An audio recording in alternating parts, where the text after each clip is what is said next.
calling is unavailable. Okay, that's it. That's a message to Satan. Your number is unavailable for him. Not available. You live better. You will do better. You will succeed.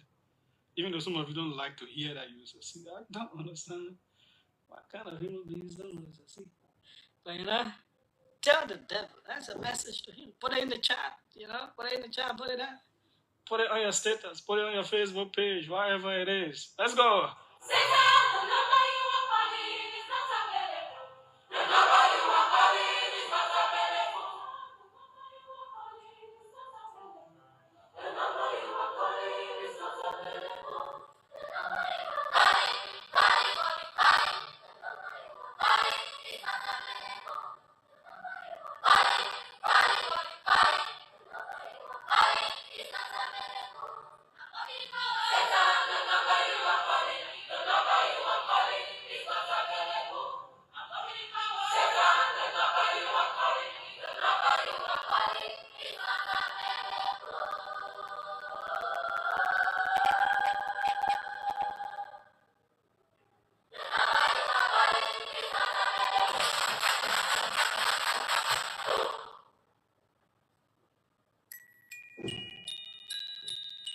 Ladies and gentlemen, boys and girls, watch out for the latest jeans attires that will spark your outer appearance on both social and formal gatherings. Check this out. The place is Some Business Incorporated, a brand of excellence. At Some Business Incorporated, we have the latest fashionable jeans now on sale. Our line of products include both ladies and men's jeans, cargo jeans with 2 pockets, plain jeans skirt, and the latest 2023-2024 jeans jumpsuits. We also have a variety of quality sneakers for both children and adults. Remember, at Some Business Incorporated, our products are produced with durable, tall cotton and are very much long-lasting for your everyday comfort. And the good news is that you don't need to walk down waterside anymore, because we have all these at affordable prices just for you. We also sell at wholesale and retail prices. Visit us today at the old Westward building, right opposite the old Ministry of Education on Broad Street, for the latest brands of jeans you will always admire. For more information, call us on 0887 289-372 or 0777-289-372. It's Some Business Incorporated, right opposite the old Ministry of Education on Broad Street, for the best quality in jeans wear.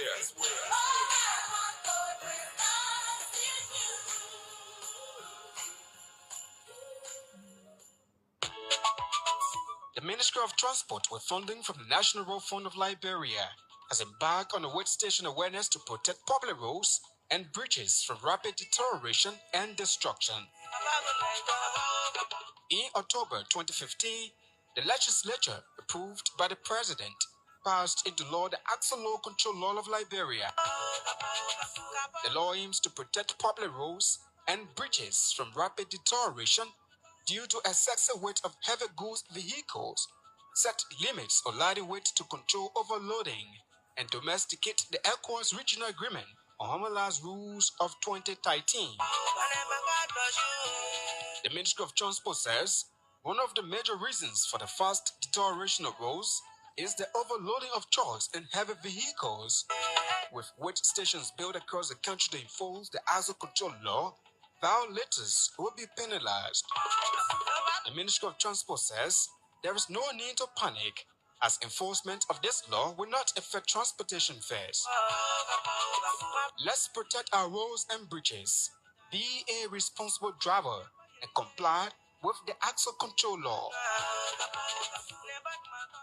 Do you need a car? Ready for an upgrade? Then come to Sika Motors, sole distributors of Toyota vehicles, Mitsubishi vehicles, and Yamaha motorbikes, genuine accessories and spare parts. You name it, we have it. We have the 2022 brands of Toyota vehicles. Select from our new Toyota Starlight, Toyota Belter, Toyota Rush. We've got the best deal in town through our Sika Motors financing schemes with selected banks, EcoBank Liberia and UBA Liberia, starting at the lowest as $500 USD. You won't believe believe these prices come for quality, reliability, and durability. Take a spin and let's make a deal. Sika Motors, Ono UN Drive at Town, Bushra Island, or call Sika Motors on +231 775 987 758 or email cmarketing@cfao.com. Sika Motors, drive with confidence.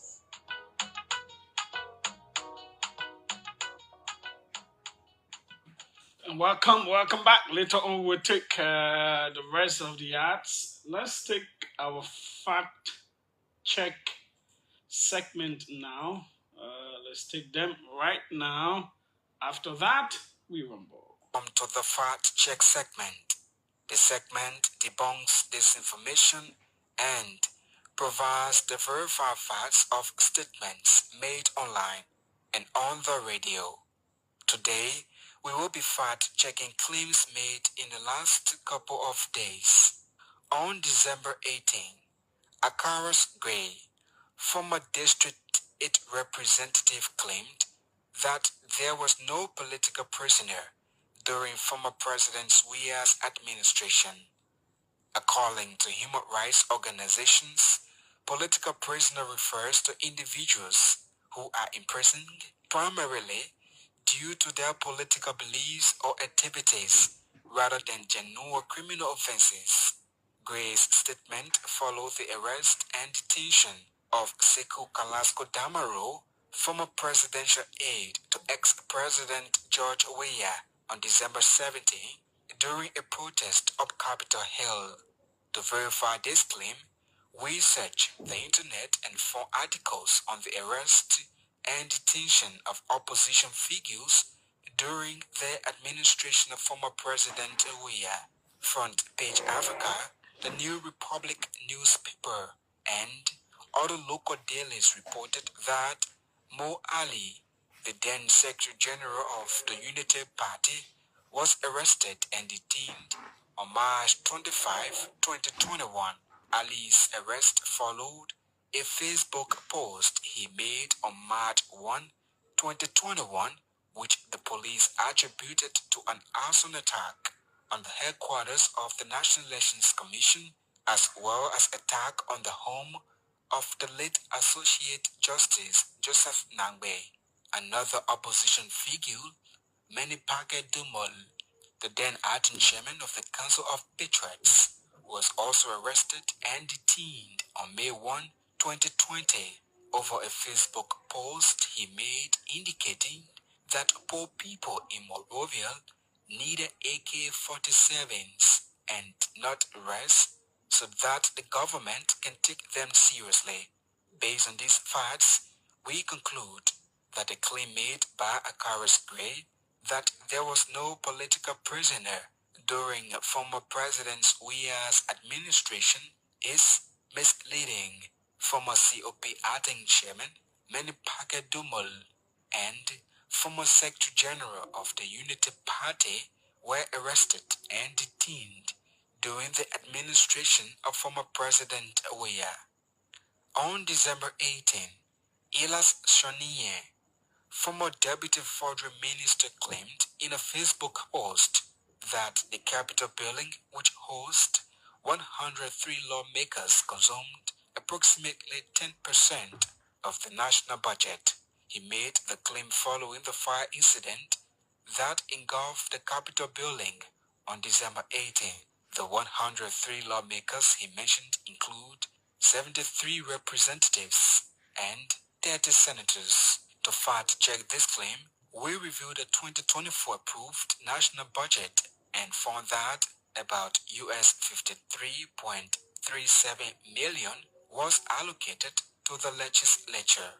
This represents 7.22% of the overall $738 million approved budget for 2024. In the draft budget for 2025, about 39.88 million is allocated to the legislature. This represents 4.68% of the overall 851 million draft proposed budget for 2025. In addition, it is important to note that the Capitol building also hosts the Vice President of the Republic. Based on this, we conclude that a claim made by former Deputy Minister Elias Sonnier that Capitol building hosts 103 individuals and consumed approximately 10% of the national budget is incorrect. The Capitol building is host to 104 officials, which include the Vice President, 73 representatives, and 30 senators.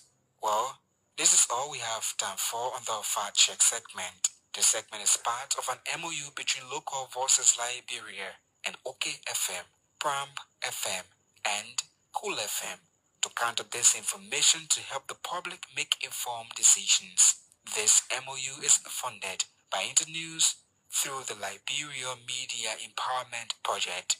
If you want us to fact check a claim for you, please send us a text to WhatsApp on 0777 556296 and we will check for you. Also follow us on Facebook at Local Voices Liberia, Twitter at LVL Fact Check, and go to our website at www.localvoicesliberia.com. The founder or partner had no say in the editorial decision leading to the production of this Fact Check segment. I am Siawe Miapu. Thanks for listening. Goodbye. And welcome back. This is the OK Conversation on OKFM 99.5. It was quite a time. Yep. At the weekend, my younger sister in Broville got married. I was there to give all of the support. I know what all of you are thinking. Yeah, but keep thinking, keep wishing. It's okay. Yeah, it's okay. No problem. Okay, so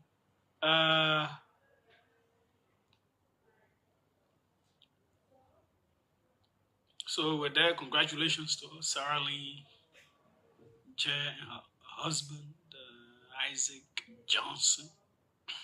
Wish them all the best. Last week as well, we got this call from a Liberian living in Australia. This message, as a matter of fact, we talk once in a while.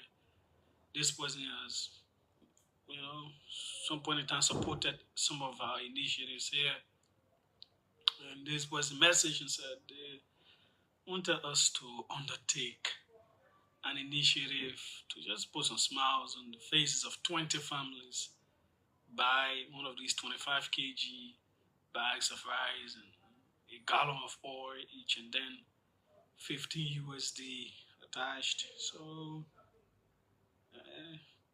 he said he trusted my integrity, my honesty to do it.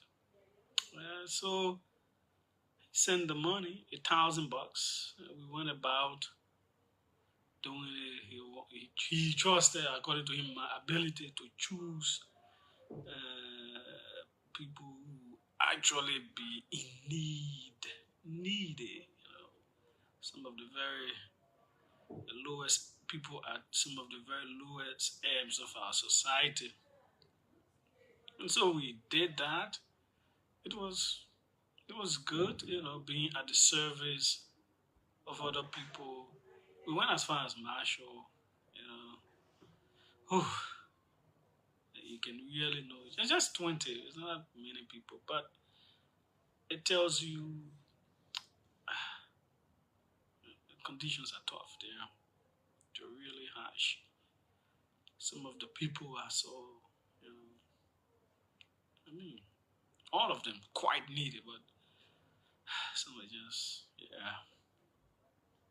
But we thank God and we thank Him, this person, and we wish them all of God's choices, blessings that where it came from, more will come from that. And I have to say that we have to try to be honest. If you're listening to me, you eat people money, your family members send you money to build house, to run a business, to just do some kind of initiative and you eat it, and you say that you're a person. So it makes it difficult for people to trust us. Yeah, even your own money, you should learn to manage it. Try your best. Yeah, try your best to manage your own thing that you have. It's very important. It's very, very, very important. I just had to say that because sometimes that's why people are not trusting us. People not trusting us with anything because we eat people's things and we give a whole lot of excuses. How much do you need to live so much that you eat something that belongs to other people? I mean, it's not okay. Yeah? Um, Live simply so that others may simply live. The words of now President Joseph Boakai. You know? But let's take this. Listen to this. Whatever you earn, don't spend more than 2/3 of what you earn. Save 1/3 because you will need that 1/3 in times of difficulty. And also, the 1/3 that you save gives you what you call optionality, flexibility. If the boss makes life very difficult for you, you can quit, accept maybe a lesser paying job until you find another job. So resilience and flexibility and optionality, I think, should be built in the way we think about financial security. Cost of living varies from person to person. It depends on what you consume, what you spend your money on. That's why I come back again to this principle of frugality. Spend on what is essential, especially in difficult times. Try to save. Saving for a rainy day, such as when cost of living goes up, is very important. It's about resilience. Do not hurt your head this Christmas season. It's just a day, an ordinary day. That's why these things do not, they don't really shake me. They don't. Maybe I'm just different, but I don't. Because there are so many days, especially, that's why the month of January is seen as difficult and tough. But it is not difficult. It is not tough. It's just that we overspend for the Christmas season. We really do overspend. So that's why it gives us tough times. But you should remember it. Already it is a dry season month in Liberia. The sun can really be hot. And it is different when you are broke and sun is not hot. It's a different thing than when you broke, you hungry and sun hot. No. It can be very tough. So remember those kinds of days. Save something. Do not overspend. You really don't need to buy new clothes. You have clothes that you can wash, press. They'll look okay. If you have to do, yeah. Um, as I always say, life is about living it. If you have it, you want to travel, you can. There are people who save for these kinds of times. Yes, you should. Yeah, like the pursuit of happiness. You should try to be happy. Do things that will make you happy. Enjoy yourself. As a human being, buy things that you love that will bring you pleasure. Yeah, but also do not forget tomorrow. So I'm seeing something right here on Spoon, but we may join. Uh,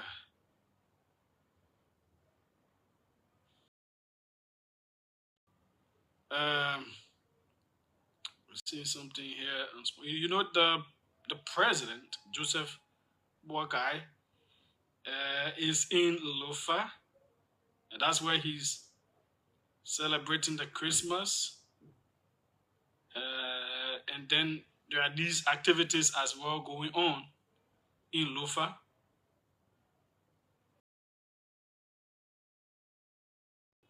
You know, the 60th, yeah, I believe 60th anniversary of those counties, Lofa and others, when they came into existence as counties, those things are being observed there. So, yeah. Um, that's where the president, but there are some bits and pieces of news coming from there. Earlier today, the president made a donation of $25,000 to a multilateral school there. We'll speak with our correspondent. Massa will come in shortly. So that's what the shape of the show looks like. Let's see if we can get James Colley from Lofa to give us updates. There are two key things the president said in Lofa that I will talk about. Two key things. Okay. So let's get our man James Colley. Let's speak with him first. This is the OK Conversation on OKFM 99.5. We have our man James Colley here. I hope he's in the position to speak with us a bit because President Buckeye and a high-powered delegation of officials are in Lofa County. James, welcome. Thank you so much, Julius, for having me. Since the weekend, President Buckeye jetted into Lofa County for the Christmas season and also other festivities happening there, right? Sure. He's for the celebration of the Lofa 60th, which began yesterday and continued today. Okay, and I'm told other counties are there. What are those counties? Glenjidet, On, and Nima, Lofa County. These are the four counties that got established in the same year, that is 1964. Okay, and he went there with an aircraft. Did he give a reason why? Did the government say why? Because we are told that the road is good leading up to Foya. So the president. Yeah, the road is pliable, but the president used the charter to arrive in Foya, and the cover of the vice president and other government officials, used the main road to come to Vonjama. Did they give any reason why? It is not too common, especially during the dry season when roads are good, for a president to travel with an airplane. Yes, the reason is yet unknown. Though there are so many concerns raised, more especially in Kulahun, wherein people call having a community radio expressing that why the president will have to come through that means when the road is already pliable. But the president is here to give us reason why you have to come to Lofa through that means. Okay. Also, there are there are some key things that he said when he was addressing, I think, is citizens of Foya concerning next year infrastructural conference, something like that. Sure, definitely. It is something that is welcoming. When that happens, it's gonna push up Liberia, more especially when it's stressed on, establishing a relationship with neighboring countries like Australia and out of Guinea with Liberia. Hey, coming to the Guinea thing, what did he say about pickups and all of that? Now, there's information that there's a ragged road between Liberia and Guinea, and it was in Foya he dispelled that rumor. He said even the Guinean government, through the president, Dumuya, has donated 10 pickups to his government. So that alone shows that they have a very good working relation. They have that cordial relationship. So there's nothing like conflict between the two countries as been speculated in the past months. Now, what happened on today? I saw something on another network about him making a donation to, is it Voyagerman, some kind of school there? Yeah, he visited first the Teloya Memorial Hospital. He spoke with the health workers, and he donated $500,000 to the county health team. And also visited hold on. You said what? 500,000 or 50,000 or 500,000 LD or USD? Which one? $500,000 United States dollars. Wow. Okay. That was to the county health team, and also visited the Wanjama Montelajo High School, where the student government did a renovation, interacted with the students as well, and he donated United States dollars towards infrastructure and academic programs at the Wanjama Montelajo High. Did they give check or they gave the money, or it was just a pledge. It was a donation, not a pledge. The donation made to the administration of Bonjama Montelagio High School. Okay. How are the citizens? Hello, James. Are you there? Oh, it seems we lost out on James there. This is the OK conversation on OKFM 99.5. Let me get him back on the line. Let me get James back. This is the OK conversation on OKFM 99.5. It seems we are losing him there. We're trying to get him back.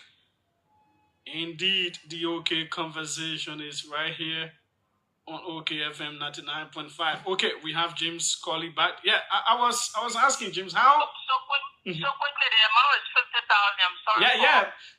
Adding additional zeros. Because when you saw me asking that kind of way, I knew. 50,000 to the Lofa okay. That's half $1 million.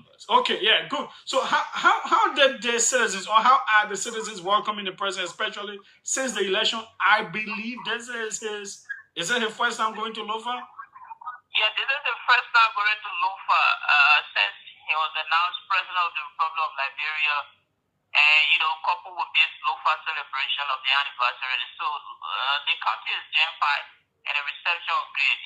Every era, though he's yet to visit other districts, aside from Foya and Bonjama. Yesterday, he spent 2 minutes in Kolahun, and the people of Kolahun are still expecting him to, visit the place so that he can be able to talk to them. Because he spent 2 minutes in Kolahun yesterday. Two. Kind of like concerned. When you say 2 minutes, it means that he just passed you. Yeah, just start and wave to the people, and the people of Kolahun are still expecting him to, probably have an engagement with them like he's doing now in Bonjama, also like he did in Foya. Yeah, because if they do that, then there will be too many concern rates. Citizens have already started expressing. Why would the president make that brief start? I know the other district he has to go to. We lost him again. That's James Colley, 777. Oh, I'm calling numbers. I'm not even going anywhere. I'm calling numbers on people.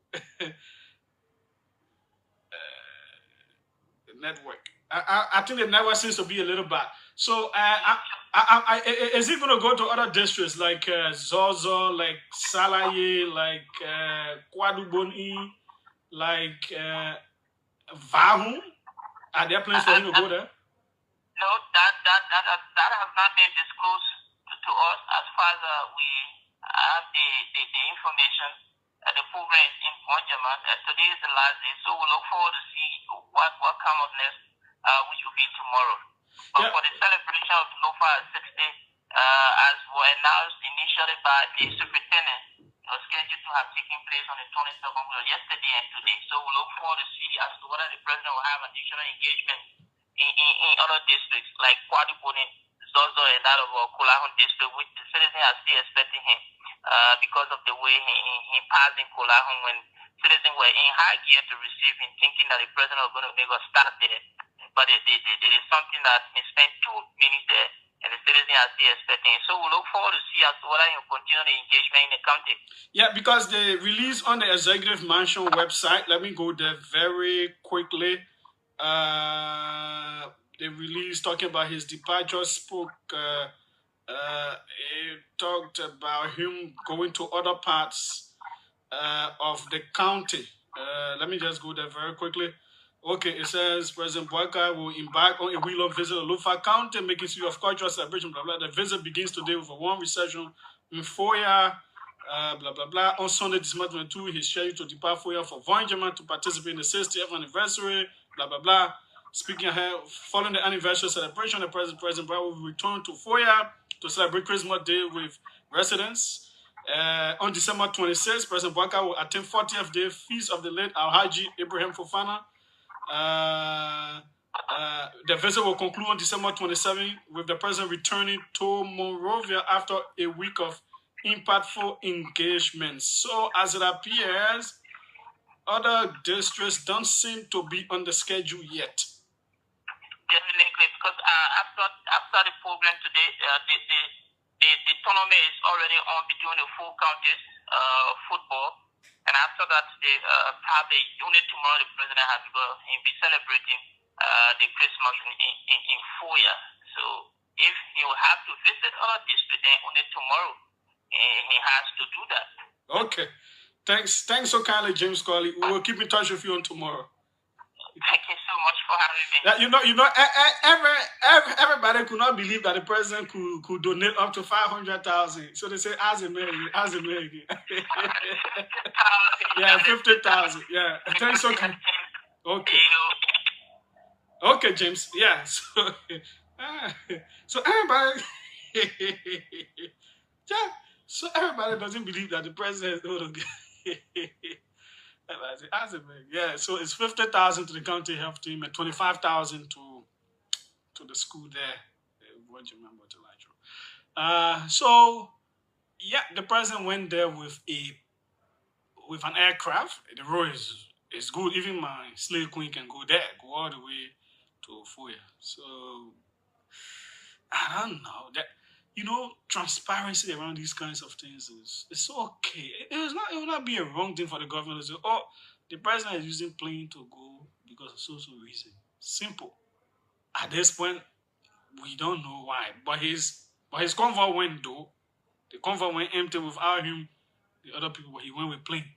So the guys carrying here around. Maybe when he coming back again, maybe the plane will go there or he will come back by road. I don't know. It's easy to say because again, government resources are being spent to charter the aircraft, to fuel aid and all those kinds of things. So just be clear to the citizens. You should not be allowing people to speculate. Oh, this and that, blah, blah, blah. Whatever the reasons are, say it. Two things. The president spoke about a post-war infrastructural conference that he says will happen in 2025 to focus on roads and public buildings. We look forward to that. We hope we can have a whole lot of donors to that process. Roads, a major binding constraint to our development. So I'm always, I'm someone who I don't like to stay in Moreover too much. I may like to be on the road, but we have overused Buchanan, Banga, and Ganta now because they have good roads. We've overused these three counties. In fact, are four: Magibi, Basso, Bong, Limba. You you go on the side, you cancel, you finish. Yeah, so if we can have all of our 15 capitals connected by paved roads, I'm in for that one now. I will promote it. I will encourage it. If that conference is happening and it has a donor component, we will beg partners, we will beg people to support our road development. Yeah, these kinds of holidays coming on. You guys are supposed to drive from here, Maryland, with ease, 7-8 hours. You in Maryland, you spend 1-2 days there. You should be able to have some of the most exotic beaches. Yeah, I'll be right to say in Africa and perhaps on the planet, some of the most exotic can be found in Liberia, even in their natural pristine state with nothing else attached. You see you've gone to Grand you've seen the coast of Grand, you've seen the beaches in Pygneses, Grances. You've seen them. You know what it means for paved roads to pass all down there and people can carry some infrastructural development there. These are the reasons people travel to the Bahamas and other places, Gambia, when we have them here in abundance. This whole coastline stretching from Grand Cape Mount all the way to Harper, Maryland County. It's a thing of luscious beauty. So yeah, infrastructural conference by INSA. I want it to happen. We want roads, my people. It will help us. Yeah, so we'll support it. Then, so we hope it happens. It should not be another talk. They say, oh, it will happen. The year it can happen. Or that it happens in a poor way. We do not really have who we should have there. Like some of those a fiasco international conferences they held in Canada and all that kind of stuff. No, that's not what we're talking about here. We want something well planned that people can buy. Some of these roads have to have private partnership attached to them. The government gives a sovereign guarantee because the government, the amount of roads we have, the money we need, we can't have it now. Over the next years, we can't have all the money. It is not possible. You can't generate through the budget because you have to pay and all of that. You need people to kind of say, we pay this or road here. You give us something to hold as a sovereign guarantee so that we build this road, but people can also be paying money on this road, but we'll be generating our money. They'll be paying some from us, small. That's how development works. That's innovation. That's thinking. Yeah? Now, the thing about Guinea and Liberia is a tricky... I've been considering this thing since I got the news. It's a tricky international situation. It is tricky. One makes it more tricky is because Liberia handed over somebody under mysterious and unexplained circumstances, someone accused of belligerent activities, alleged belligerent activities in Guinea. Liberia, under the cover of darkness, subterraneously turned over this person to Guinea. And then a military government that really does not have a democratic footing yet donates 10 vehicles. It did not donate those vehicles to Ivory Coast, to Sierra Leone, to other countries it is neighboring, but to Liberia, after Liberia had turned somebody over. So anybody thinking, the first thing they'll think is that this may be a quid pro quo. Give and take. People gave us human beings, so in return we give people 10 cars. The trickiness of the situation is a smaller country, Liberia, bigger country in terms of population and everything, Guinea. What Guinea has is a military government, still being a bit ostracized by international organizations and all that. As a smaller neighbor with historical instability records between both countries, and as the democratic president of Liberia, how do you deal with a country whose government could easily tread into nefarious activities? How do you make friend or not? That's why I say it is tricky. It's a critical situation. You may not want that kind of country to be an enemy to you. You may want to be friends, because being an enemy and given the porosity of your borders and all of that, with that country and knowing the history, how people came from here and when that people came from there came here to cause war and all those things, it is a tightrope to walk on. So, as much as this appears to be quid pro quo,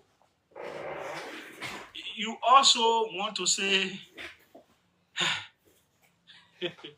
do you antagonize a military government?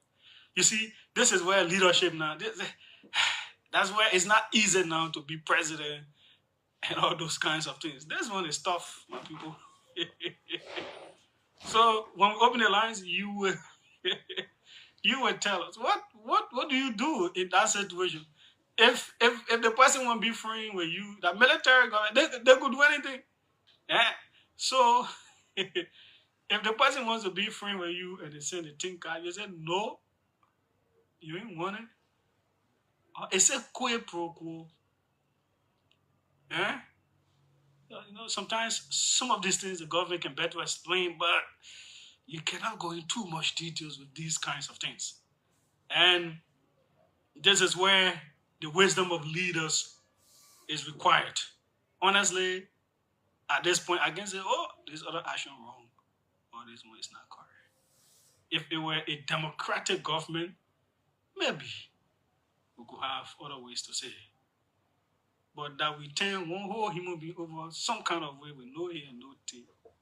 And then weeks later, we got 10 pickups. We have Massa with us. Massa will give us, I think, is it better now? Better. Okay, so we have Massa with us here. So Massa, welcome. What is the status? This long winding case for it to start with former Finance Minister Samuel Twe and others alleged corruption case. Where are we now? Good afternoon, everybody, and good afternoon, Julius. Well, if you can remember, I told you the last time it's gonna be a long ride, and I think we are seeing the path already. On Friday last week, the court had an arraignment, which was to bring the defendants to court, to plead either they're guilty to the crimes or not guilty. And in court, they said they were not guilty. And before then, there was a motion filed by the government lawyers that they want the Judge Blamudesing, that is presiding on this case currently, to recuse for several reasons. I think I said that to you last time, predated that he should recuse from this case because they believe that he's biased. Some of the things that they want him to do, he didn't do them, and sometimes they believe he takes side. Sometimes even doing things for the defendants that they didn't request. And then the next issue they raised are two cabinet issues. The next issue they raised was because they have counselor. They have the defense lawyer got a team, but one of the persons have been added that has to do with Wambodiki. His name has surfaced again. Ndubisi Wambodiki. He's been added to the defense team, and so the state is saying that Wambodiki does not have the legal requirement to be a counselor because his membership on the Liberian National Bar. You remember that whole controversy that came around Wambodiki the last few years back, that he was expelled from the LNB, the Liberian National Bar Association, and so he cannot represent. He don't have the legal requirement. And the defense team and the judge, because there are two persons they filed a certiorari against, which is the judge and then the Wambodike.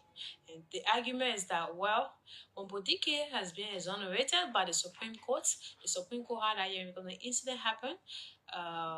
He went to the Supreme Court. The Supreme Court had a hearing. The Supreme Court said that the LNBA is not the one to determine someone's citizenship. It's the Ministry of Justice. They had a hearing and then they instructed that Wambodike be reinstated. But since then, the defense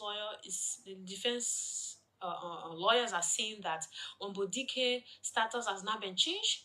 He has not, been lessened because he was expelled, and so he has not gone through the necessary or the requisite requirement to get by his lesson. For those reasons, he should not be on a legal team. Since that motion was denied at the lower court at Criminal Court C by Judge Dixon, that led to the prosecution going up on certiorari again to the Justice in Chamber, Justice Yamin Basic.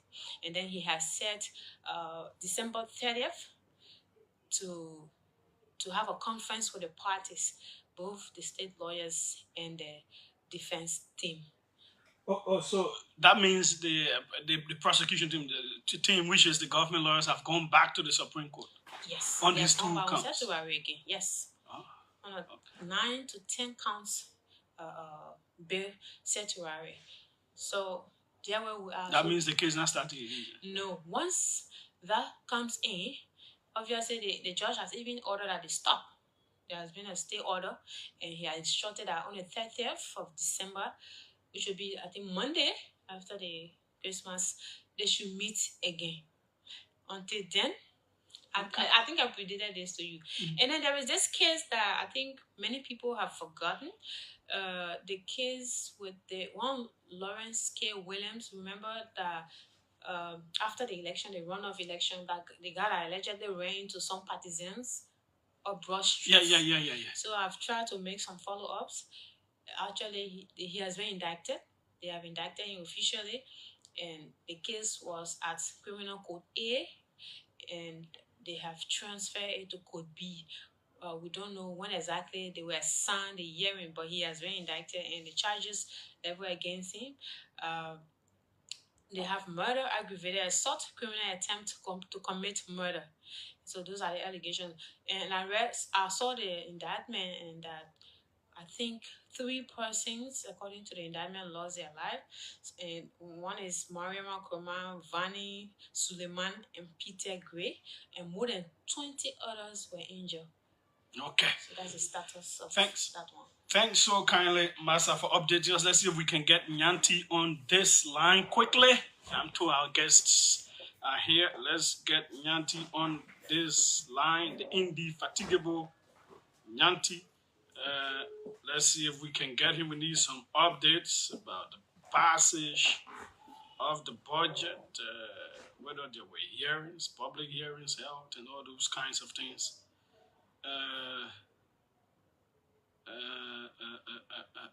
We're trying to get Nyanti. If not, tomorrow we'll look at them. If I cannot get him now, we'll look at this whole budget passage thing. Yeah. Okay. Let me see if I can get him on this side. This is the OK Conversation on OK FM 99.5. Okay, his number is busy. So you heard Massa for yourself. It's like this whole year has gone, and that case, the corruption case, will not start. Next year, we hope it can start. It comes to a logical conclusion. The state has some concerns, so they go back to the Supreme Court. 777, let's take some of the calls. 777-700-995, 555-995, the numbers to call. We've talked about a whole lot of different things. Some comments have come in. People vessel have fact check. The point says, sometimes there's a fact check people, if they don't have anything to say, let them tell the world that Liberia got her independence on July 26, 1847, where Mo Ali and the other comrade they spoke about, they did go to the Monrovia Central Prison. If someone was invited by the police for questioning, will you say they were in prison?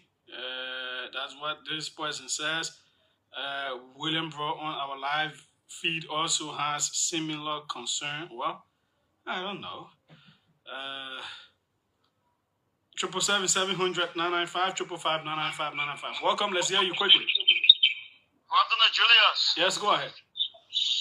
Julius, my focus after the is thank you. I listened to the report, particularly so from Lofa, and I want to seize the opportunity to say thank you to His Excellency President Yaman Boyka. I would like to say categorically, I'm hoping that the president next festival activity should be in the Southeastern region. Julia, as you may know very clearly, that you just talk about the beaches, but there's one major fight area in Grenku that most often people don't visit called Garaway Dam Beach. Julia is an exceptional area. I mean, as all of the songs that from Grenku will tell you, I mean, as compared to picnics, ground sets, and all of places, that's a very, very important flat line.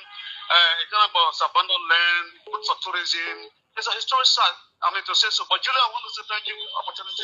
I think we're looking forward to the day when the president will go to the Southeastern region. Where you, Julia, for over 10 years, I mean, I'm just as a massive that you're not going to the Southeastern region so you can have it. Should I fact check you? I mean, it's my opinion. It may not be for, but it's my opinion. Okay, I was there 2020.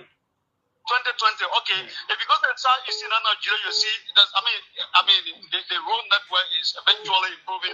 Okay. Thanks so kindly. Let's take other people focus. Welcome. Let's hear you quickly. Yeah, Julius, this is Anisha. I'm calling from today. Go ahead. Thank you for the program today.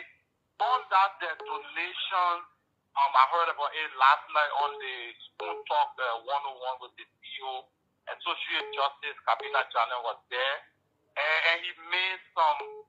I don't want to say allegations, but maybe because I'm a journalist, I would say he made some startling revelation about the relationship between this government and the military junta and how the fellow you talk about who is representing in court was, surreptitiously and over the night taken to Guinea. And what is even disturbing to me is that this is not former Justice Janet first time appearing on the Spoon. He was on Spoon sometime in November before he went to the ECOWAS court to file the paper he said he filed, and he accused key government officials, including the police director, of being the mastermind behind the removal against the court order of this Khalifa or Sharif guy to Guinea. Yeah, Ibrahima Sharif. Yeah, Khalifa Sharif. And interestingly, the police director has not commented to say this is untrue or this is true. Yeah, and it's quite disturbing that for a government that campaign on the mantra of rule of law, in fact, under the arrest agenda after agriculture, rule of law is the second pillar. To be, involved in such a thing, like you said, it's a tricky situation. Yeah, it's really tricky. Friendly with the military junta or not, but if, for example, you're not friendly with the military junta, does that mean that the Guinea will invade Liberia? I mean, against all international best protocol? Maybe yes, maybe no. But again, I'm just worried that, I can read a lot of motives into the donation, but I'm worried that the Ministry of Information and the police director has not, including the Ministry of Justice, has not responded to the allegations twice made by former Associate Justice Kabina Jana. And I'll be looking forward to whatever papers that he has filed the ECOWAS court to produce either the living or the dead body of the guy who was transferred to Guinea. Okay, thanks so kindly. Welcome, let's hear you. Thank you, Julius. My name is Mama C. Kava, and sorry for the poor qualities in my voice. Amid the alleged social media threat on your life and the revelation made by Matthew Yampolo that the government wants you out of OKFM, it is understandable that of recent you are being very liberal and reluctant. You are being very reluctant as it relates to analyzing issues that have to do with the government. So it's understandable because your left matters a lot. You say reluctant, but what? Yeah, reluctant. No, where is the reluctance? The main thing I'm going to talk about today was this budget issue, but then I can't get Nyanti. So tomorrow when Nyanti gives us the detail, we will come on the budget issue. And So we don't have enough time. Our guests are here. No, there is no reluctance here. This is a critical international issue. No. You have been very reluctant No, on that's everything not that true. has to do with the government. However, There is I would like to nothing. go into the But conversation. what is here to make me afraid? Nothing. I'll be critical where and when necessary. But on this whole Guinea thing, it's you and I know that it's a very tricky situation. So Don't speak for me, Julius. Let me and know. so go ahead quickly. Just that you know. So as far as I am concerned, there's nothing tricky about the situation with the Guinean government and our government. It is absolutely wrong.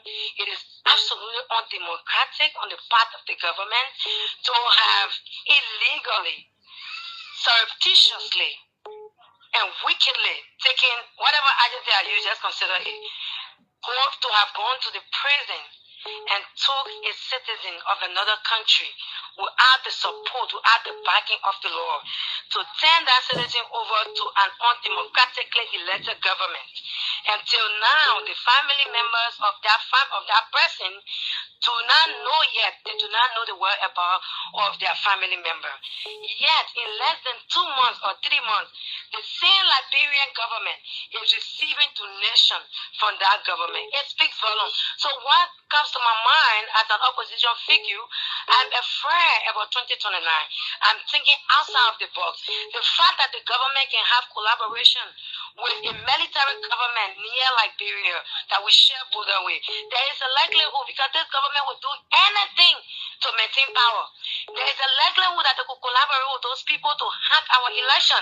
And that is why I'm urging opposition leader, it is time that we speak out. This government is doing a lot. The court that should be able to set the basis, the court that should be able to call the government to order, saying a little bit sympathetic with the government. I don't know if whether it is out of fear or whatever it is becoming scary, and we have to speak. It is sad, it is unacceptable, it is not democratic for the government to behave in this manner. This government is behaving so reckless. Thank the you. government that claims to come to power on the mantra of change cannot be your time finished. Thank you so very much. You keep being very reluctant. So the year coming in. Oh, you still want me to be very tough. I plan to take break until January 6th. Second to last caller, welcome. Let's hear you. Yeah, it was okay. Be tired too. Go ahead. Yeah, go ahead. Julius, I'm one person who think you continue to be balanced, accurate, and is it ABC, right? Yeah. Accurate, balanced, and credible. Yeah, credible. So I respect the opinion of my sister. She's entitled to it. But Julius, you spoke about development. Okay? I want to start with that. Like you and I want to see development in this country. We want to go to the southeast. We want to go everywhere in this country. But many in government do not see that way. They think we're against them. No, that's not true.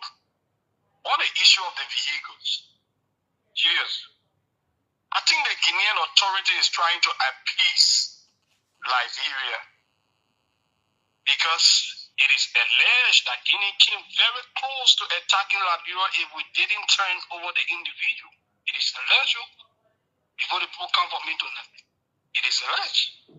Now, having fall to that alleged pressure, our government is allegedly a friend, scary that the people will come. If I want that the people even cross our border, they took our flag down from Lofa, so over they brought our flag down, they put on the post, say, put it on, we'll deal with you.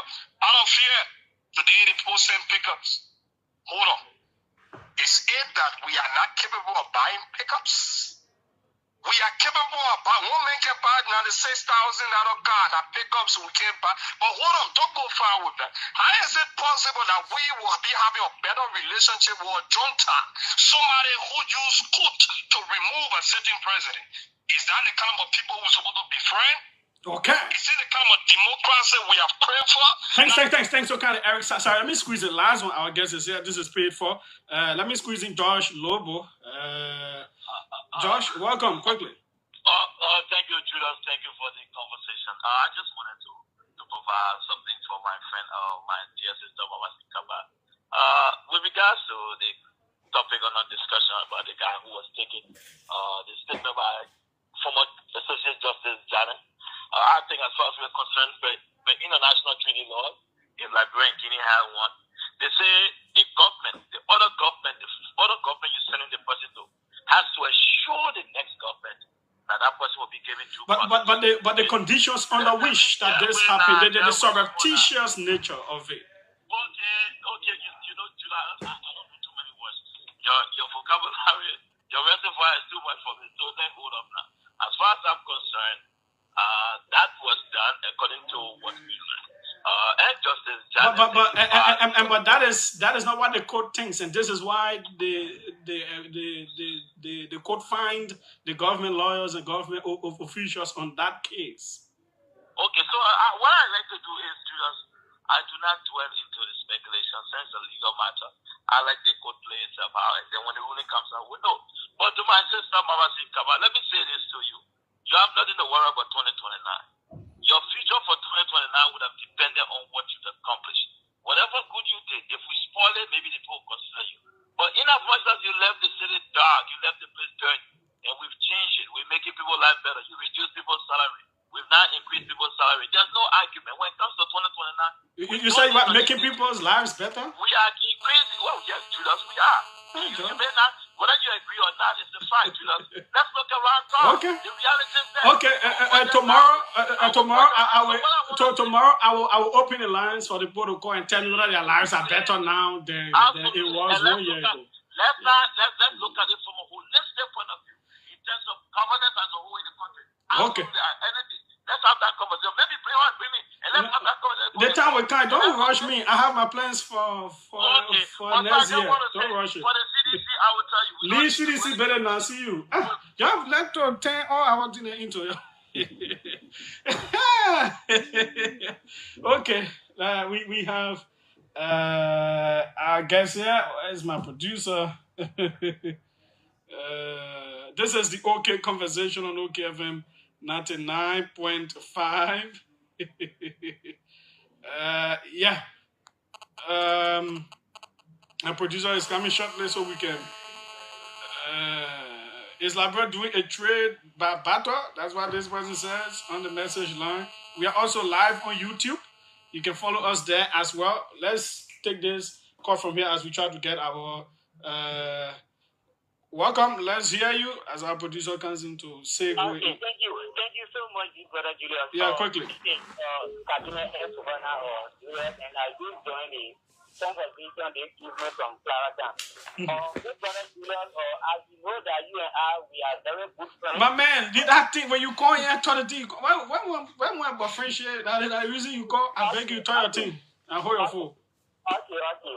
Brother Julius, you know, I always tell you that we are open to you in terms of reconciliation because you are one of those many journalists that can. But wait, I got issue with anybody before I want reconciliation. I got issue with anybody. Brother Julius, you know the attack, the way it down to the discourse with anger, you could think the United States government make the party to look okay.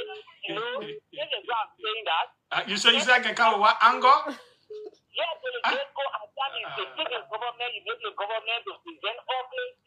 That means can make the government look ugly, or it is the government that can do ugly things and I can talk about the ugly things. I hear you, the travel of ambassador about the plane to look at. I want critique it. Here, did you say I did what critique the president travel? When? Oh, so when you ask question now, then you are critiquing. Also, like you the spokesperson, why the government can't say it? Why is it that the government can't say the reason why the president went to Lofa with? So this is what I'm saying. You as a young man and that man as the United States. So now I'm asking that you the spokesperson, that you should be speaking for him or for the government. I'm speaking my capacity as the national spokesperson for the United Party within the 14. Bagu. Yeah, so people are Julius to conclude. Like I always telling you, I'm capable of telling you at the corner of the. My man, see you, man. That fine cigarette in the top, man. You. What a man, so. Have you sat down with your own president before you carry someone else there? You not go there. Ishaga Sharif, this donation of team pickup trust by the junta in Guinea to the Liberian government is worrisome. As you know, this is done in the aftermath of handing over an accused person by Liberian authorities to Guinea. We're also, most importantly, receiving intelligence that there are Guinean special forces in Liberia with the assistance of their Liberian counterparts to round up and send to Guinea people who stand accused by Guinea of planning to overthrow that country's military junta. This is serious. Well, it's an allegation. We are going to, I guess, on tomorrow we'll go deeper into the budget issues. We have some very strong things to look at there. We didn't want to join in with other things.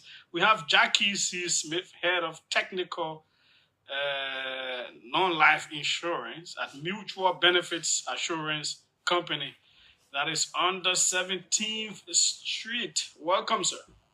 Thank you, Julius. You come closer to the microphone. What is it MBAC? Is that your acronym? Yeah, MBA. Okay. Mutual Benefits Assurance Company. You are an insurance company, right? Definitely. Tell us about this company.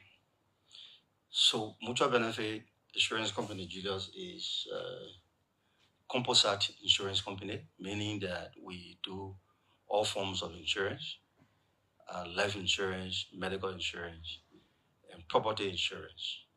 So we are located on 17th Street, as you rightly put it, and Mutual has been on the Liberian market, insurance market, since 2008 up to date, and we have been providing insurance service to the Liberian populace for those number of years. How many? So considering from 2008 to, let's talk about 20, pretty close to 16 years now, Julius. Yeah, 16 years. And you, as the head of technical non-life insurance, what do you do? So, Julius, when we talk about technical, we are responsible for policies, issues. You know, as insurance company, when we sell insurance and people team our product, we give them documents that guarantee what they have acquired and in the form of policies, and also responsible for what is called reinsurance. So as an insurance company, when we do insure for you, we share the risks. Insurance is about sharing of risks. So certain portfolio, insurance portfolio, you don't sit on it alone as a company. You insure, you share the risk. Yeah, I will try for us to break certain words and so people can understand, because good that you are here. There are certain key things to know before you even get into your services. What really is insurance? Trust me, I know the definition and all of that, but like plenty of people out there, I am not sure I really have a good understanding of why insurance. There's insurance. What is it really? So Julia, insurance is a surest way is a sure way of providing financial protection for you in the event of a loss. So to say, Julia comes and take up a policy. So that's where the policy issue comes in. What is policy? It's a contract. Okay. Binding by law. So once Julia comes in, it has to do with what we call offer and acceptance. So you come in and say you want to take insurance, we give you an offer, you look at it, and you accept, and then we goes into a binding contract that protects you in the event. So when you accept, you will pay us what they call premium. So it's the consideration. And once you have paid that, the insurance company is on obligation to fulfill its part or her part in the event of a loss. So most times, as insurers will come to you, Julius, and say, we want to call OKFM for whatever insurance is, available, maybe for fire insurance and other things. When you have paid that premium, we are on an obligation that in the event, God forbid, that it happens, the insurance company will come in and pay for the losses. Okay. Yes. Now, it is on that point that I think a whole lot of us have issues, and we think whether insurance is really a necessary thing. Why is it necessary? For example, if someone is doing fire in insurance and their place never gets burned, but every year they're paying that premium, they're paying that amount, paying that amount. That is where, even car, you keep paying the insurance on the car, but you're not getting involved into accident.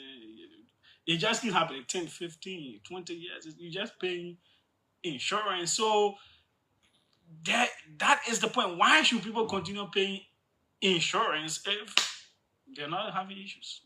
So, Julia, it is necessary because it's an unforeseen circumstance that will not happen now, but believe me, in time to come, when you least expect it and make that decision, that for 5 years, 10 years, I have not had issues. Why shouldn't I pay now? Probably right at that interval, you could have the situation. So insurance as a whole, Julia, is a pool of clients' money. So it's not every member of that pool, Julia, that will suffer a loss. But there are other unfortunate members who will suffer loss, and the premium of the others will settle for the loss of the few. So it's not about I have time. And so what you're saying is everybody putting money somewhere that is a security for everybody, but everybody may not have issue. Definitely, Julius. So when one of the parties among that everybody has issue, then everybody else money can be used to. So Julius, I just give you a typical example. Mm-hmm. So if you imagine some of the premiums, some of the money that we collect for those insurances, take for example a taxi cab, a private car such as yours, or a pickup, a Jeep, the premium that we collect for it and what we pay in return in terms of an accident. If you're not careful, your eyes do insurance company make money. So a typical example would be a Jeep, right? A private SUV is something like around $200 as our premium for annual. I know somebody will be listening to me and say, no, it should be $225. That $25 is not for the company. It's what we call the stickers and the brown card. That's the evidence of your insurance that the police is looking for on your car to validate whether you have an insurance or not. But what comes to us as an insurance company is $200. And within that same $200, we pay taxes to government. It's a whole lot. But when one accident happens and there is a bodily injury or death or property damage, the insurance company pays so much, up to $10,000 as maximum benefit. So tell me, is that $200 adequate enough to pay for the loss or accident of that particular vehicle? No. It's from the pool that we put together and ensure we indemnify the others. We pay for the loss sustained, whether death or bodily injury. So it's not that because you didn't show this year, if that unfortunate situation did not happen in your case, you should enforce, you should ensure that it happened because companies are taking your money. So before we go to what you do, there have been, when we open the lines, one of the major complaints you already know is people say they can chase insurance companies when they have accidents or so on, whatsoever. It can be tough. Sometimes you people allegedly will drill them here and there, and sometimes they don't even get anything out of it. So, Julia, thank you for taking the conversation so deep, so quickly. But first and foremost, Julia, let me just take all this time to extend a Merry Christmas and a happy and prosperous New Year to our many clients that are out there and honor my voice. We want to thank you for doing business with us since they doing our assistance as an insurance company on the Liberian market. And to answer your question, Judah, I think some of the problems for which we as a company, Mutual Benefit, has embarked on of recent, I think for the last 3 weeks or so, I was on one of your shows here with Clarence, the OK Morning Rush, and we have embarked on a team, on a strategy to sensitize the public about insurance, because you, even as the journalist and doing this interview, there are things that are confusing you that you wouldn't know about, so you start asking those questions. And I'm sure a lot of persons out there listening to us right now have the same concern. But Julius, insurance company, every insurance company that operates this market, I honor regulations by arms of government, the Central Bank of Liberia, the Ministry of Transport, but the major regulator is the Central Bank of Liberia. So if any company, for that matter, thinks that they can operate the Liberian market, and when it comes to claims payment, after taking people money and you don't pay, then the public ought to have a redress from the regulators. And the regulator is not joking. They will compel that company to make sure that they pay their claims. Except that there are few issues that could arise that people will say, for these reasons, we are not paying. People are trying to flood the insurance market, and duplicating insurance document here and there. And so those things have become issues. Sometimes Julia would think that he or she has a very good insurance, and in the event of an occurrence, you realize that, look, there's something playing along the line. So we came here last time. The government of Liberia, through the Ministry of Transport, a week ago, I showed somewhere around the 10th, concluded an exercise for compulsory motor vehicle insurance. And before then, we came here and made a pronouncement that, look, for us as our company, Mutual Benefit, because we want to make sure that our customers are in good hands, come to our offices and acquire your insurance so that you can have a genuine policy in place that when a loss occurs, we will pay your claim. And this is what Mutual Benefit been doing since 2008, since our existence on the market. The records are there, we have the data. We pay claim because we use it as our marketing strategy. So if I had a situation today, one of my clients had a situation with Julius' car today, and there is an accident, and Julius comes over, and we are able to handle Julius' issues, expeditiously without any quarrel and complaint, or giving him the stress of going to the regulator here and there. Obviously, Julia, I think you will be in good hands. The next time when you think about insurance, it should be Mutual Benefit. So we are in this process. We are working on a lot of things to continue to send out there, but our membership with the Association of Insurance Companies in Liberia, we are working with the association, ensuring that insurance takes siege of awareness for the insurance sector and the insurance industry, so our people can be informed about what insurance is, as you were asking, and I tried to explain to you what insurance is, what are the kinds of risks that insurance company cover. So we come to that. Yeah. What are the offers from your company? So Julius, there are many, okay? There are many. Like I said, we do general insurance, we do life insurance, we do medical insurance. So what is general insurance? So general insurance basically is property insurance. Okay. For your building, fire, people doing these major construction work in country. You see them claiming those scaffolds and what have you. We got policy that covers that. We call workers' liability insurance. We got group personal accident insurance, meaning your entity that have vehicles that plow the streets up and down from county to county, and the persons on that vehicle or on those vehicles should be covered by insurance company. We provide that. We provide guarantee insurance. We provide money insurance. So the banks and what have you moving cash from one place to another, there are insurances that cover those things. So there's a whole lot. But that is general. Yes. Then we come to you said life insurance. Yeah. What is life insurance? So life insurance, Judah is a guy. He's working, and he has his family, and know that death is inevitable. One day, death will come about, and if it does happen, obviously your family should have a fallback, and that fallback will be the insurance company. If you take out an insurance policy, and it speaks to, say, Judah has this cover up to $1,000, up to $10,000. Like I told you, it's a contract, enforceable by law. So the policy will be there to pay something to your family in the event of a passing. Yeah, please don't use me as an example. No, I'm not using you. Yeah, I want another example. Yeah. so medical insurance. That is what it. Is yeah. it? Then medical is Julia is there to provide medication, basically group medical, to buy medication for a group of people working in the institution when he or she falls sick. It is the one that links with hospitals. Yes, definitely.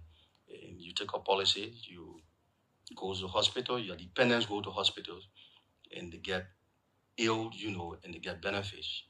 Then we provide the motor vehicle insurance, that cover the risks of the possibility of the vehicle having an accident, the vehicle being stolen, the vehicle injuring other people, damaging other people's property.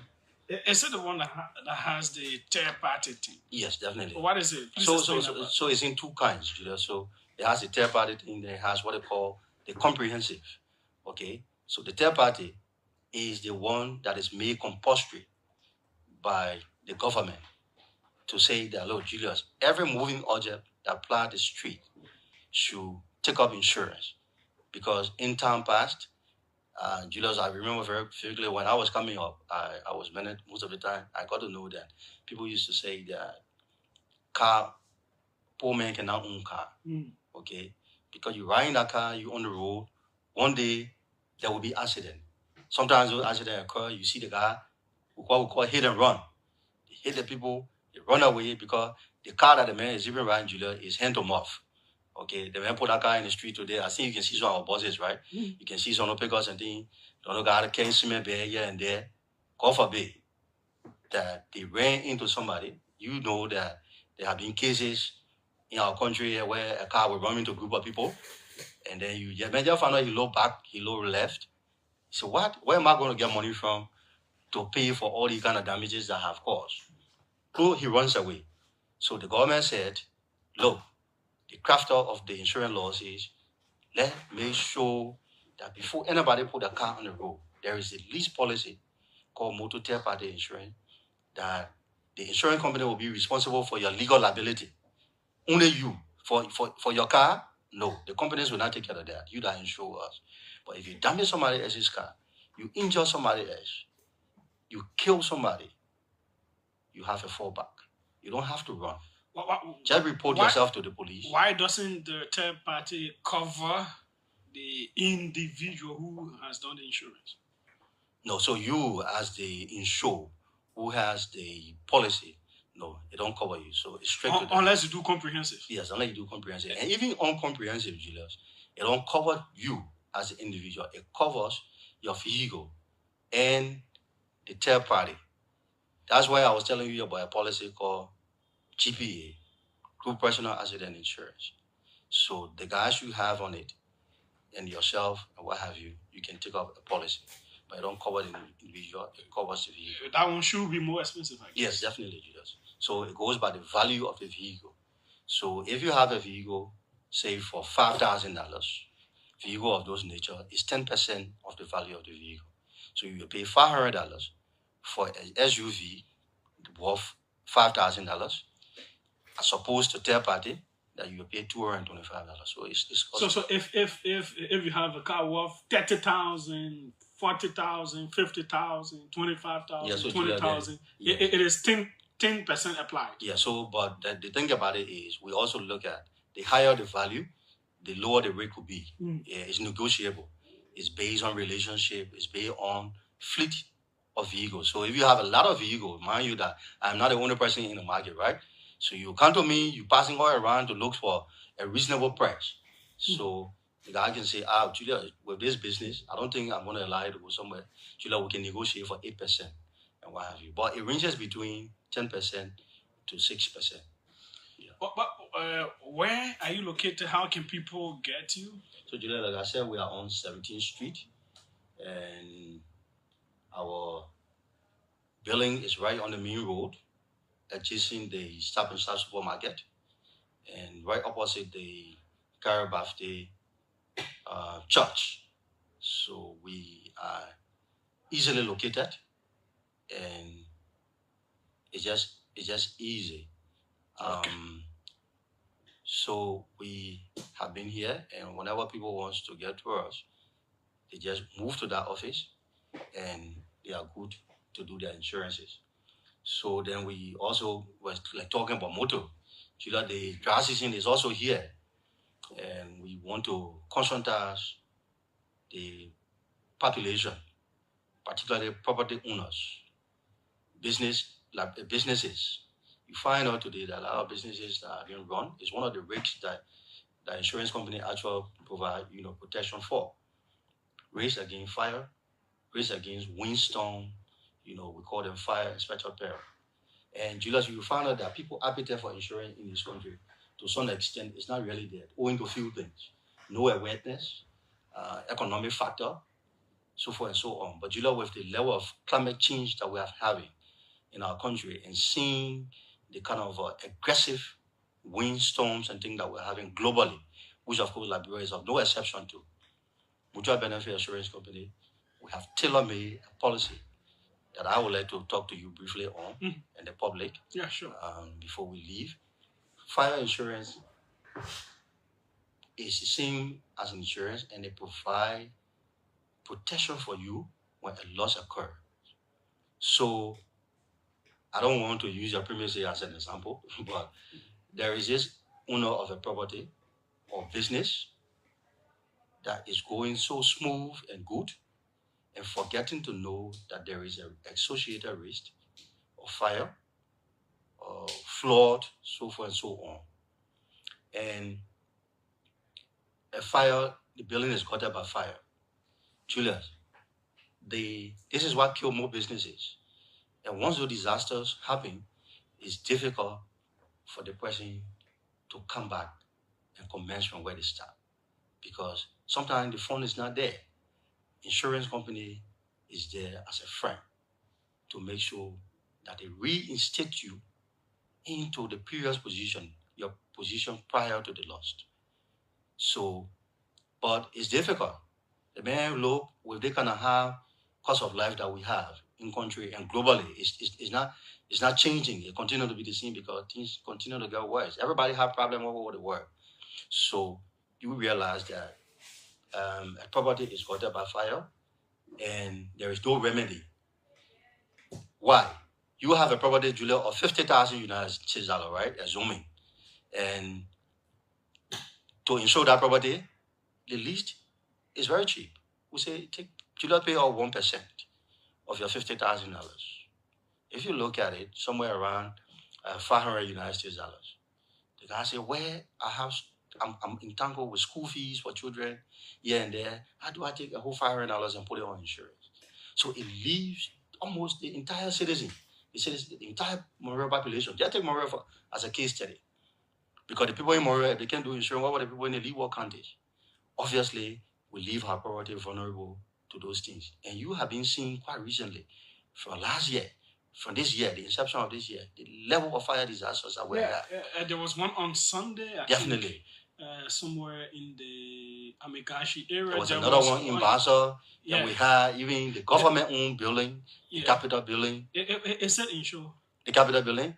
No, that's a good question, but I don't think you know. I don't think so. We ask the regular people. Yeah, definitely. There was one in Ganta, I think. Was it yesterday or today? Fire incident. Then all over the place, Julia. So, particularly for private individuals, when it happened, what happened? We are left at the mercy of other philanthropic organizations or politicians to go and visit and just provide some little assistance. But we say, look, we want to encourage our people. We want to educate them that take up insurance. And so what we did, Julia, was we tried to tailor-make a policy that will make it reasonable and affordable so that we can be able to get to low-income earners who will find it so difficult in acquiring insurance. So we say, look, Julia, this is your premium for the period, $500. Julia, we can make it easier for you. Pay this money over a 12-month period. Okay? So we do the division and we prorate it, you calculate, you find out that Julius will be paying something like $41 every month. And if we can do that and you pay your premium adequately in the event of a loss, the company will be there to go and do all of the assessment and at least put you back into the position that you were prior to that loss. Okay. Yeah. So it's just not the fire, it's also about the windstorm. So fire is a special thing. You call it fire in Allah pairs. It goes together. So it covers explosions, windstorm damage, so forth and so on. Okay. Yes. His name is Mr. Smith. We're having him here. We're talking insurance matters. Let's go to the lines and hear from you all. As we do that, as we open the lines, 0777 700 995 555 995 995.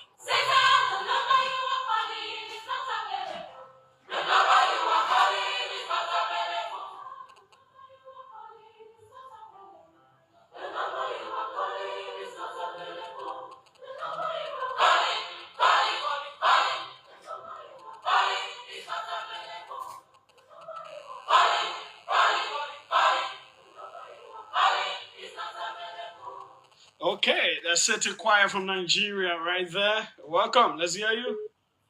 Julius, good afternoon. Yes, go ahead quickly. Yeah, my name is Daniel City. I call you from the Transit Authority where you can only overflow. Go ahead.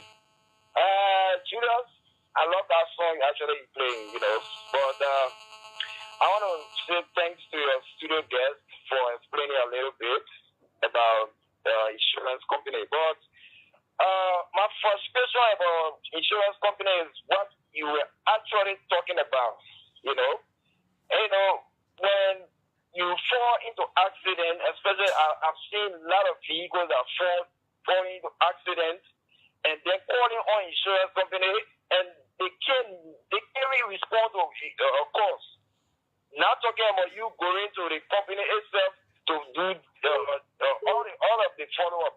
It is wrong. So I want your student guests to address that issue. And furthermore, Julius, the time you can give us is very short. I'm sorry for bringing in this, but it's very short. But sometimes you keep Mama Kaba on the line until she will eat. She will eat three to four persons, on time to talk. So that you have to work on, Julius. Okay. Thank you. Seriously. Yeah. Okay. Thanks so kindly. Yeah, we can give certain people, given their positions, a little bit more time.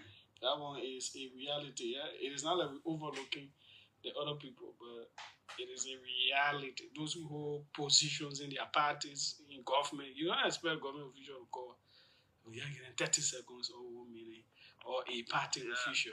I'm getting. How you doing? Go ahead. Let's hear you. Joseph's calling you from Monrovia. Mm-hmm. My concern, I wanted to talk to you. Can I talk to you offline quickly? I've been fighting hard to talk to you. No, then you want to try to get my number and call me because there's no way I can talk to you off air right now. Yeah, I have no option, man. Yeah, try. When you ask around, you get my number. I don't want to announce it now.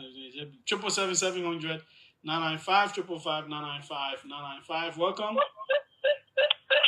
Hello? Yes, go ahead. Let's hear you. My name is Shafatu. I'm calling from SBA. Yeah, Julius? Thank you for bringing in for the amazing program. The insurance people, they were talking far. When you say, let me go. But find your problem, more than the cancer. I've been to accident before, but I've seen mutual benefit. You sure all that? Home, medical, everything. Unless which ones? When you say rules, which 5 years. 4 to 5 years, we just let them go to another insurance company. Our car been having accidents when we go, we will want to carry to a specific garage. And if we go to that garage, we will overcharge. If we try to raise issues, we'll have issues with it. I have so many juniors I can provide you so many screenshots of Mr. Smith insulting and talking to us about it. He shouldn't be there. I have reported him to his boss and I said it. He will not come make sweet talk there. They have some good fellows in there like Joseph and other people that can work well. But Mr. Smith, but then you giving two different statements. No, I better get the board. I can want to work hard. I can see it. No. But what I'm saying is, if you hold on, let's take it easy. Hello. I know, but I'm gonna take it time so we can understand you. Yeah. But if you left the company because of one person, but you recognize that other people are good. The one person, he just let me just give you an instance. But you say other people in the company good. Wait now. Let me tell you, don't bullshit. Papi, wait. Oh. Yeah, go ahead. We had an incident. Let me tell you one particular incident. We had an incident on a motorbike came and hit our vehicle. The back or something got broken. We called mutual. They said they were coming in. They never sent someone. They said, later we said, are you? They said we should do a report. We did a report and we sent it to them. We followed up with them for over 1 month.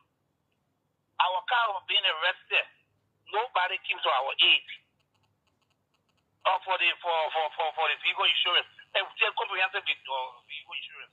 We have over 4 to 5 vehicles. Okay, he will address that. Let me take one more because we have to go to the next guest.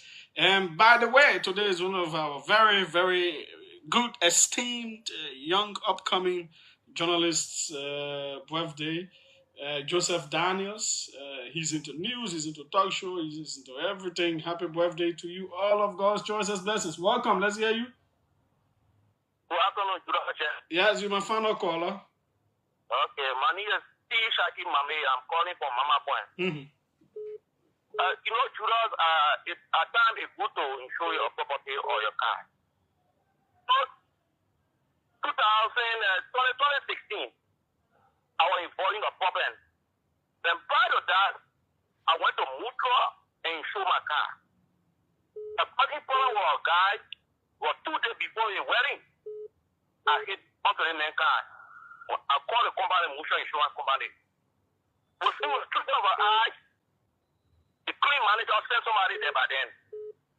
And the insurance company was able to solve the problem and all of the trouble that was in. Oh. At times people can overlook insurance. I know it's a big deal to insure the car. Now just go bring some my car to transport and then be flying around. For me, all my property I will in the country, I make sure I insure them because I think on the first thing I have in So your own experience is a positive one. Yeah. Okay. Yes, it was definitely a positive one because I was thinking if I just came from the garage, I didn't have power data. Where all of the price for you going to the executive mansion, there was the thing to place. Okay. You know what? Yeah. Okay. Thanks. So can we go back to him?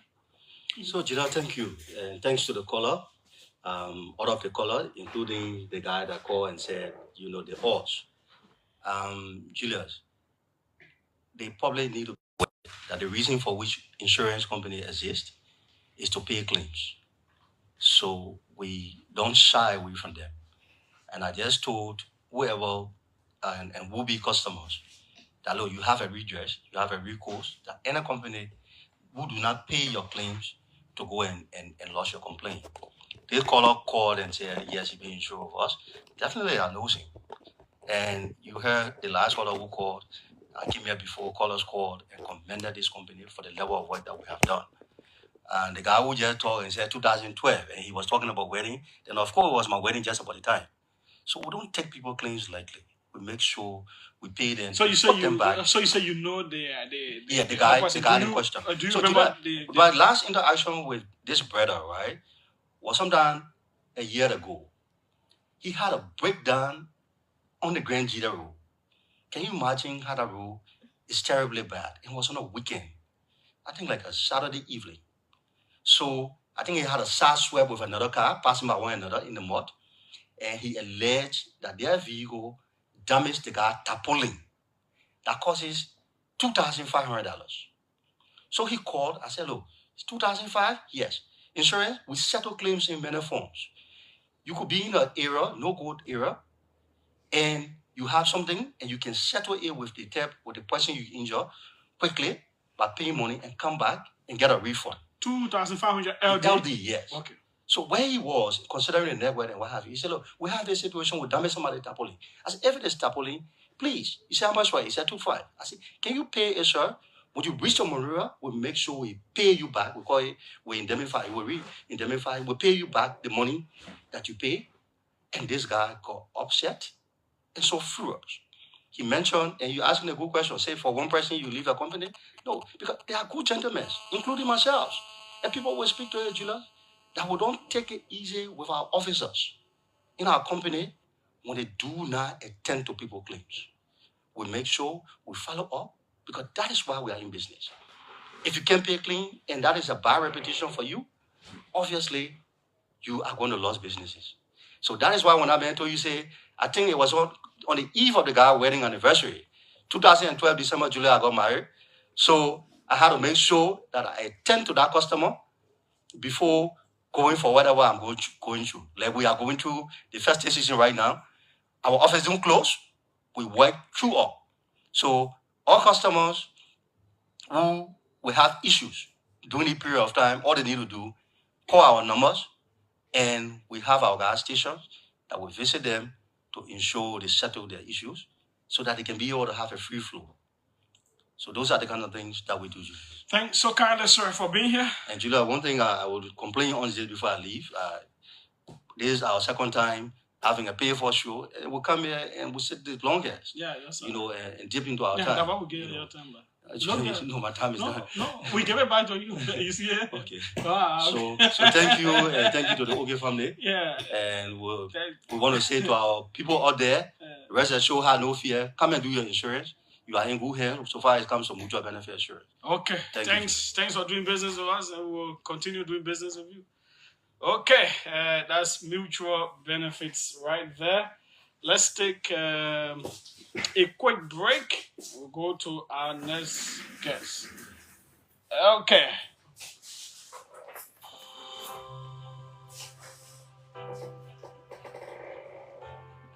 Your favorite RLJ Kendeja Resort and Villas is new and improved with top-notch first-class services guaranteed to make you feel pampered and special as our royal guests.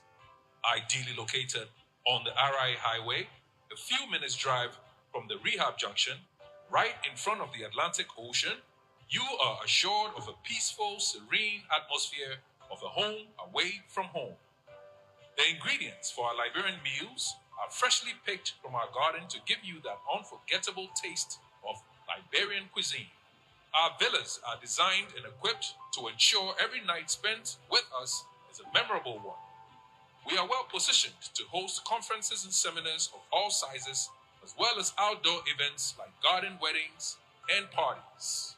Book your upcoming events and leave the rest for us to handle with 100% satisfaction guarantee. You can reach us on 0770-533-415 or email us at reservations@kendejaresort.com.lr. Visit our website on www.rljkendejaresort.com.lr. RLJ Kendeja Resort and Villas, for memories worth repeating.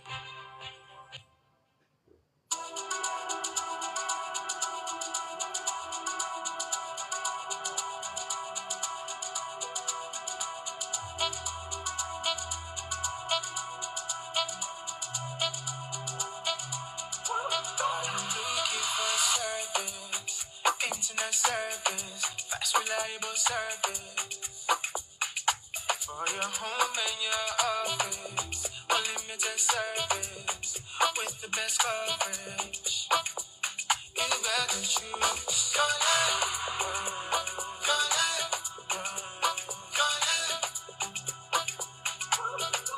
Choose Connect.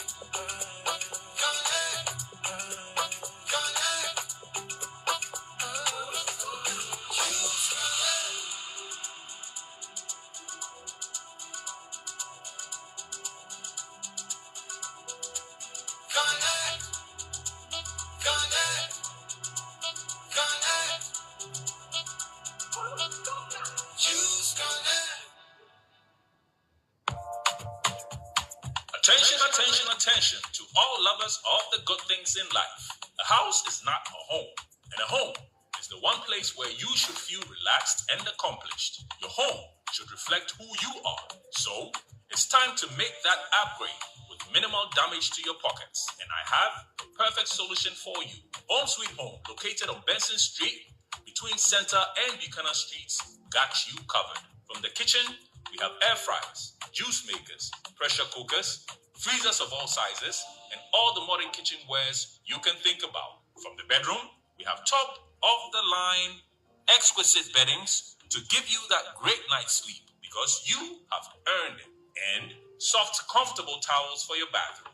And in the living room, we have high-definition TV sets of all sizes, unique aerial rugs, classy curtains in all the colors you desire, wall paintings of different sizes and colors, furniture, and everything you can think about for the home. All that at unbelievable prices. We even have low voltage, high quality washing machines and dryers to keep your clothes fresh and new at all times. As a bonus, we have fashion accessories for both the young and the old. Designer quality bags, hats, and rare jewelries. So if you love yourself, your family, and your home, it's time to treat it right. Visit Home Sweet Home on Benson Street between Center and Buchanan Streets for that needed upgrade. You can call them on 0886 834 944 or 0770 581 420. Home Sweet Home for the love of a classy home. Yeah, welcome back. The OK Conversation on OKFM 99.5. We have with us Isaac Wickomblo Jackson.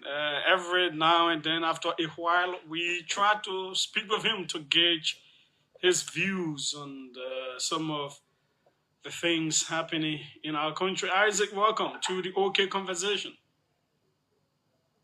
Yeah, thank you very kindly for jumping in. It's a pleasure. Thank you. How is the holiday season? How is it over there with you in the US? Hello, Julius? Yes, I'm asking how is the holiday season over there with you? I know it's winter time. Absolutely. It's a little bit cold, but we are basking in God's blessing, brother. Back home, a whole lot of things are happening, and we thought to gauge your opinion. Let's start up Capitol Hill, a long-running saga now.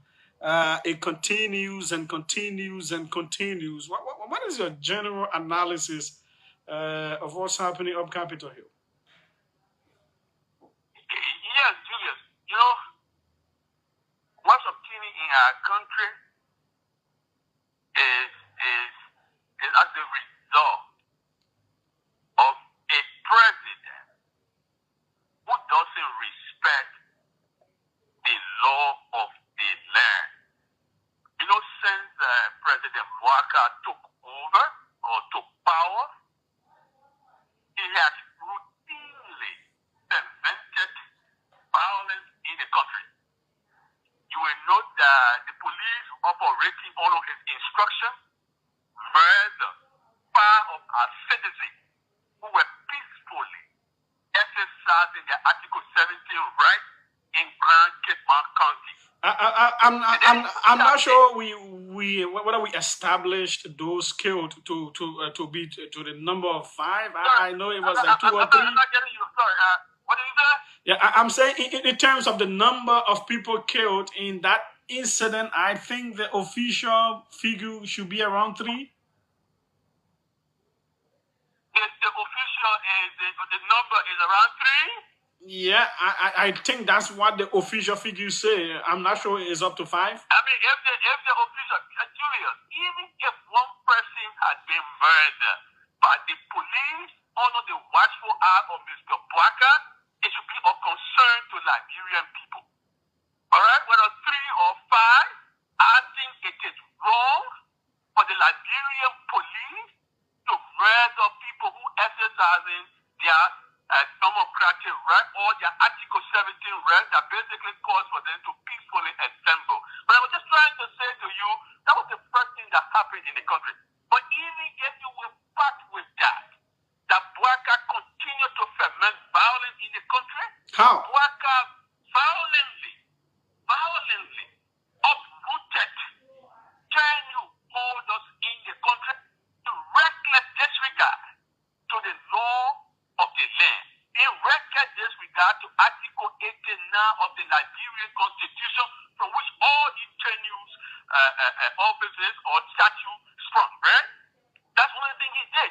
Beyond that, Bwaka is being accused of paying bribe money to corrupt lawmakers to remove the speaker.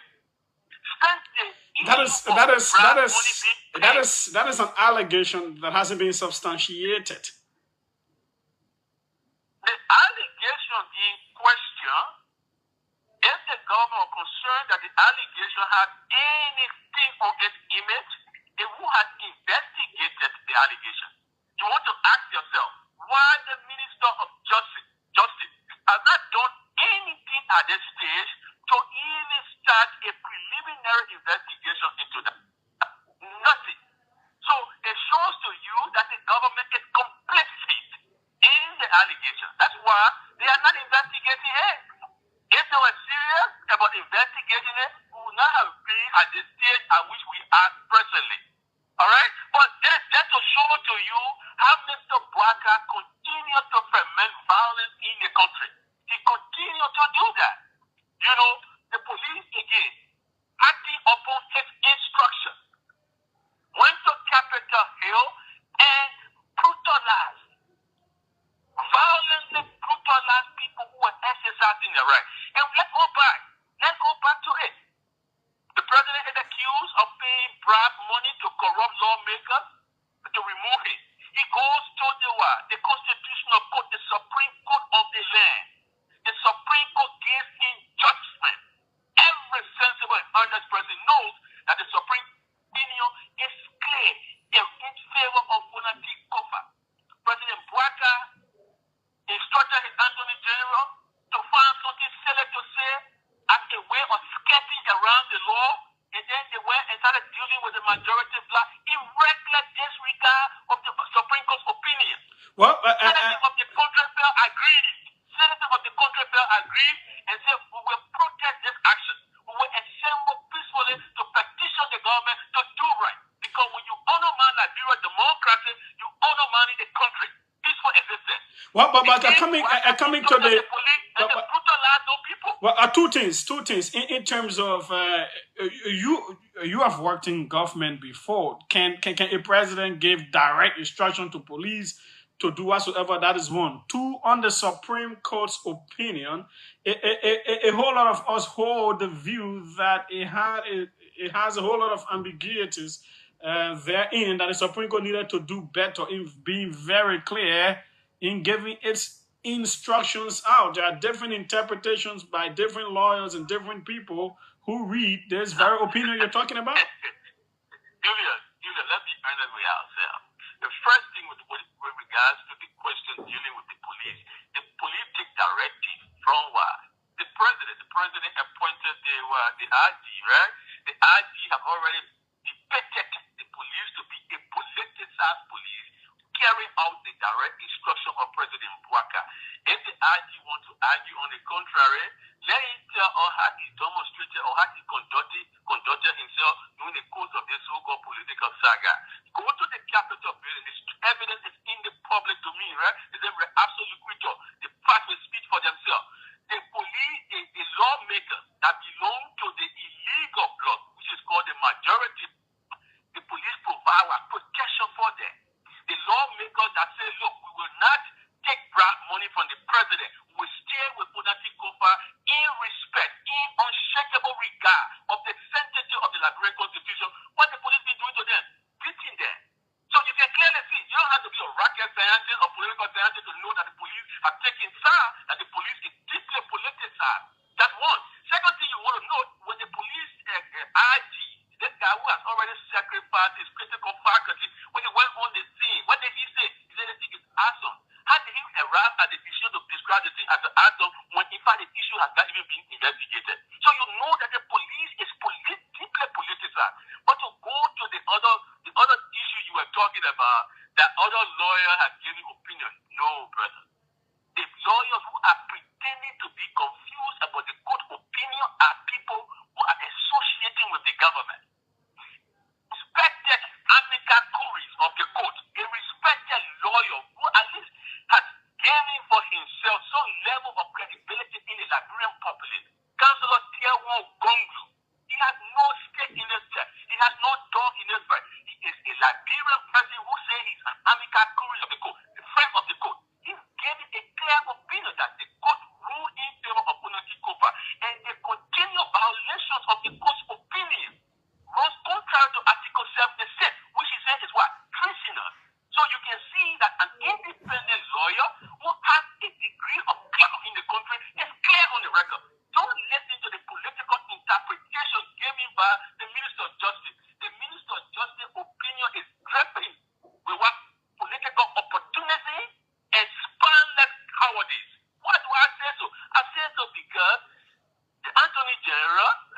Councillor Oswald Tuer in a private conversation, best friending, what is best friend?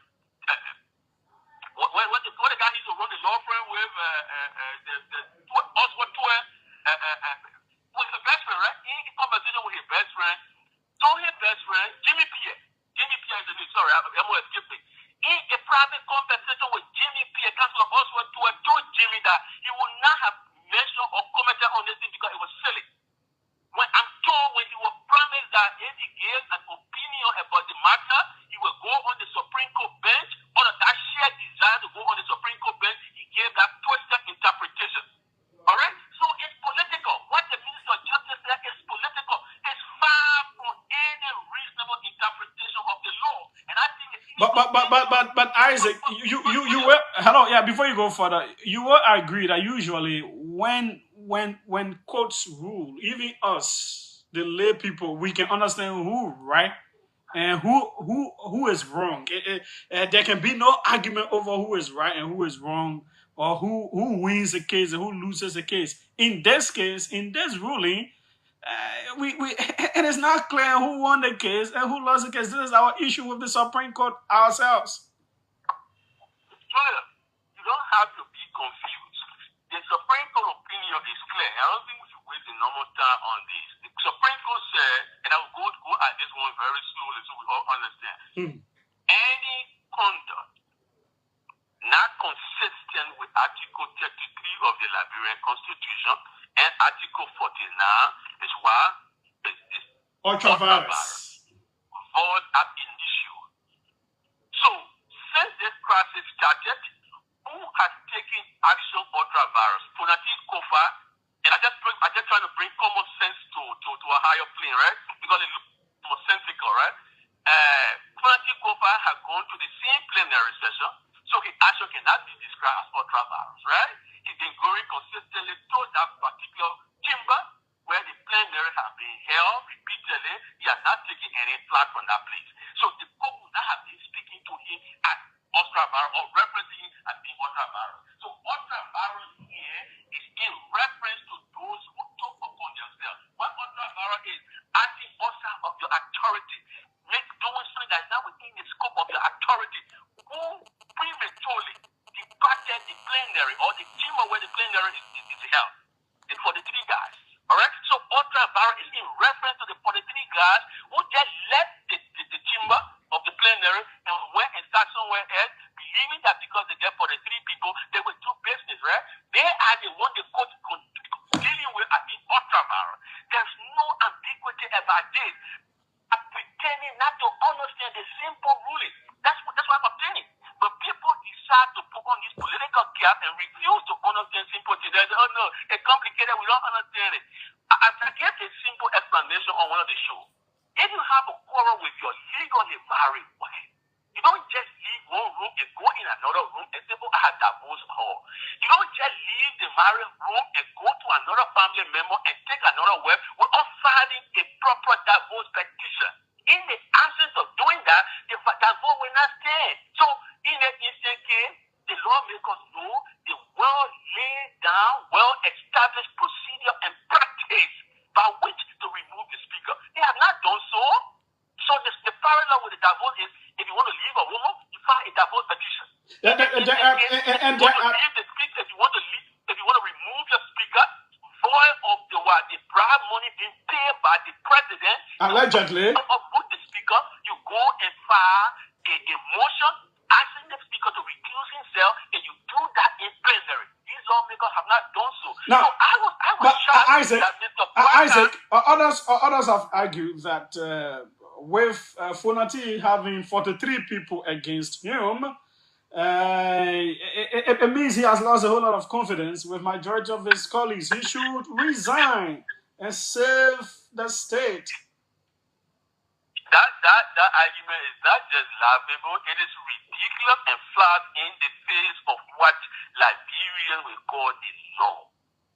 But if our conduct is not guided by the organic law of the country, what are we doing? We're visiting violence upon the Constitution. And that's what Mr. Bwaka continued to do since he took power. That's why I laughed at Mr. Bwaka when he went on the scene at the Capitol building and said he is opposed or he tried to condemn what he called hooliganism. I asked myself, who is Mr. Bwaka talking about? How can Bwaka be talking about being against hooliganism when he is in bed with the murderer regime of the military junta in Guinea? How can anybody intelligent and sensible believe the nonsense that Bwaka said at the Capitol building? Please, Isaac, let us. Hello, Isaac. Yes. Let us avoid using certain words, please. No, just Take it back. Okay, yes, but let me say this. It's nobody earnest and sensible. We listen to Mr. Bwaka trying to condemn hooliganism when in fact he rewarded the guy who orchestrated the violence in Lofa during the election with a ministerial post.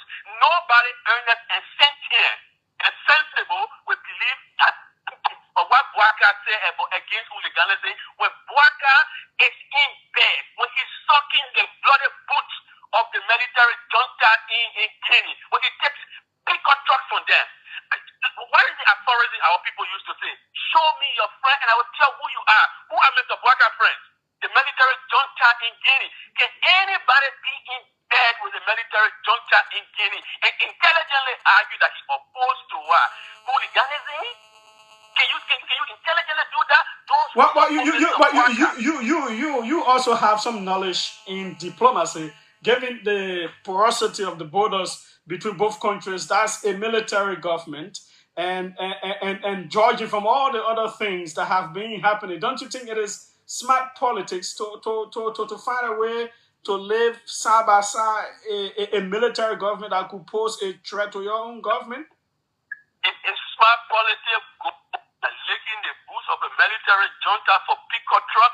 The question we should be asking ourselves is, what is in this?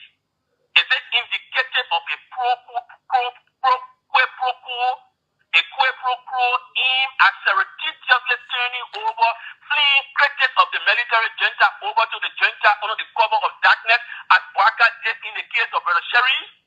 Is it not embarrassing to the image of that country that people, a political escapee or somebody who is a critic of the junta, comes to our jurisdiction, comes to the sovereign country of Liberia, goes into the custody, arrested and taken in the custody of the government, and he disappears surreptitiously under the cover of darkness to turn him over to the junta?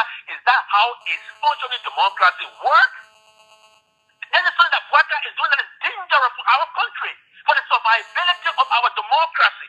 I'm just telling you that Bwaka is in no place to speak about the against hooliganism when he's in bed with a military junta that doesn't respect democracy and the tenets of democracy. When he's in bed, when he's sucking the boots, the bloody boots of a military junta in Guinea, taking from them tinted pickup truck, bloody pickup truck. He's going to take game for no people? Bwaka going to do that? And he will still go to that same Capitol building ground and shamelessly utter rule of law, respect for rule of law. Does Bwaka look like somebody who has been respecting the rule of law since taking power? I think how did he remove the tenure officer? He uprooted them violently. I think what did he do with Julius Andy? Julius Andy, he scraped her off of diplomatic titles, honorary titles, without any regard to whether or not she violated any law. Our Liberian law, the executive law says before you scrape people of their diplomatic rank, there must be a felonious conduct. Felonious crime must have been committed. What did he do? He scraped the woman title violently. Look, brother, let me tell you, public power should be used to empower, not to hurt. Bwaka is undermining Liberian democracy. It is horrible.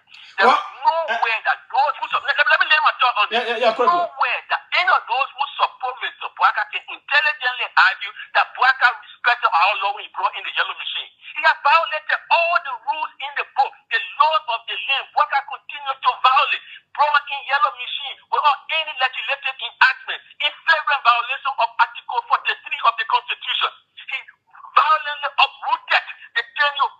at the central bench replaced that man with his nephew in reckless disregard to Article 5 of the Liberian Constitution. Today, tribalism is flourishing in the country, and people who are supposed to be former student leaders, they are one now becoming complicit. That's why I look at my friend Augustine Pay in that one, and I laugh at him when he tried to throw a nugget of good news in the sea of bad news, and he thinking that there's one nugget of good news will drown the sea of bad news. What I expected that government would be doing at this stage is to go to Mr. Bwaka and tell him, say, you carry the country in the wrong direction. Tribalism should not flourish in this country. Do not remove people when they get tenure offices, because the tenure were brought about here to help strengthen our governance system. When you break it down, Mr. Bwaka, there is no legacy here for people to reference. For you, it's just wrong as wrong can do, that wrong can be. Let Mr. Gatwa go to the man and tell him, say, the police should not be brutalizing peaceful citizens who try to exercise their right. That's why we will say, oh yeah, he was a student leader and at least he's doing right. But you pay $150,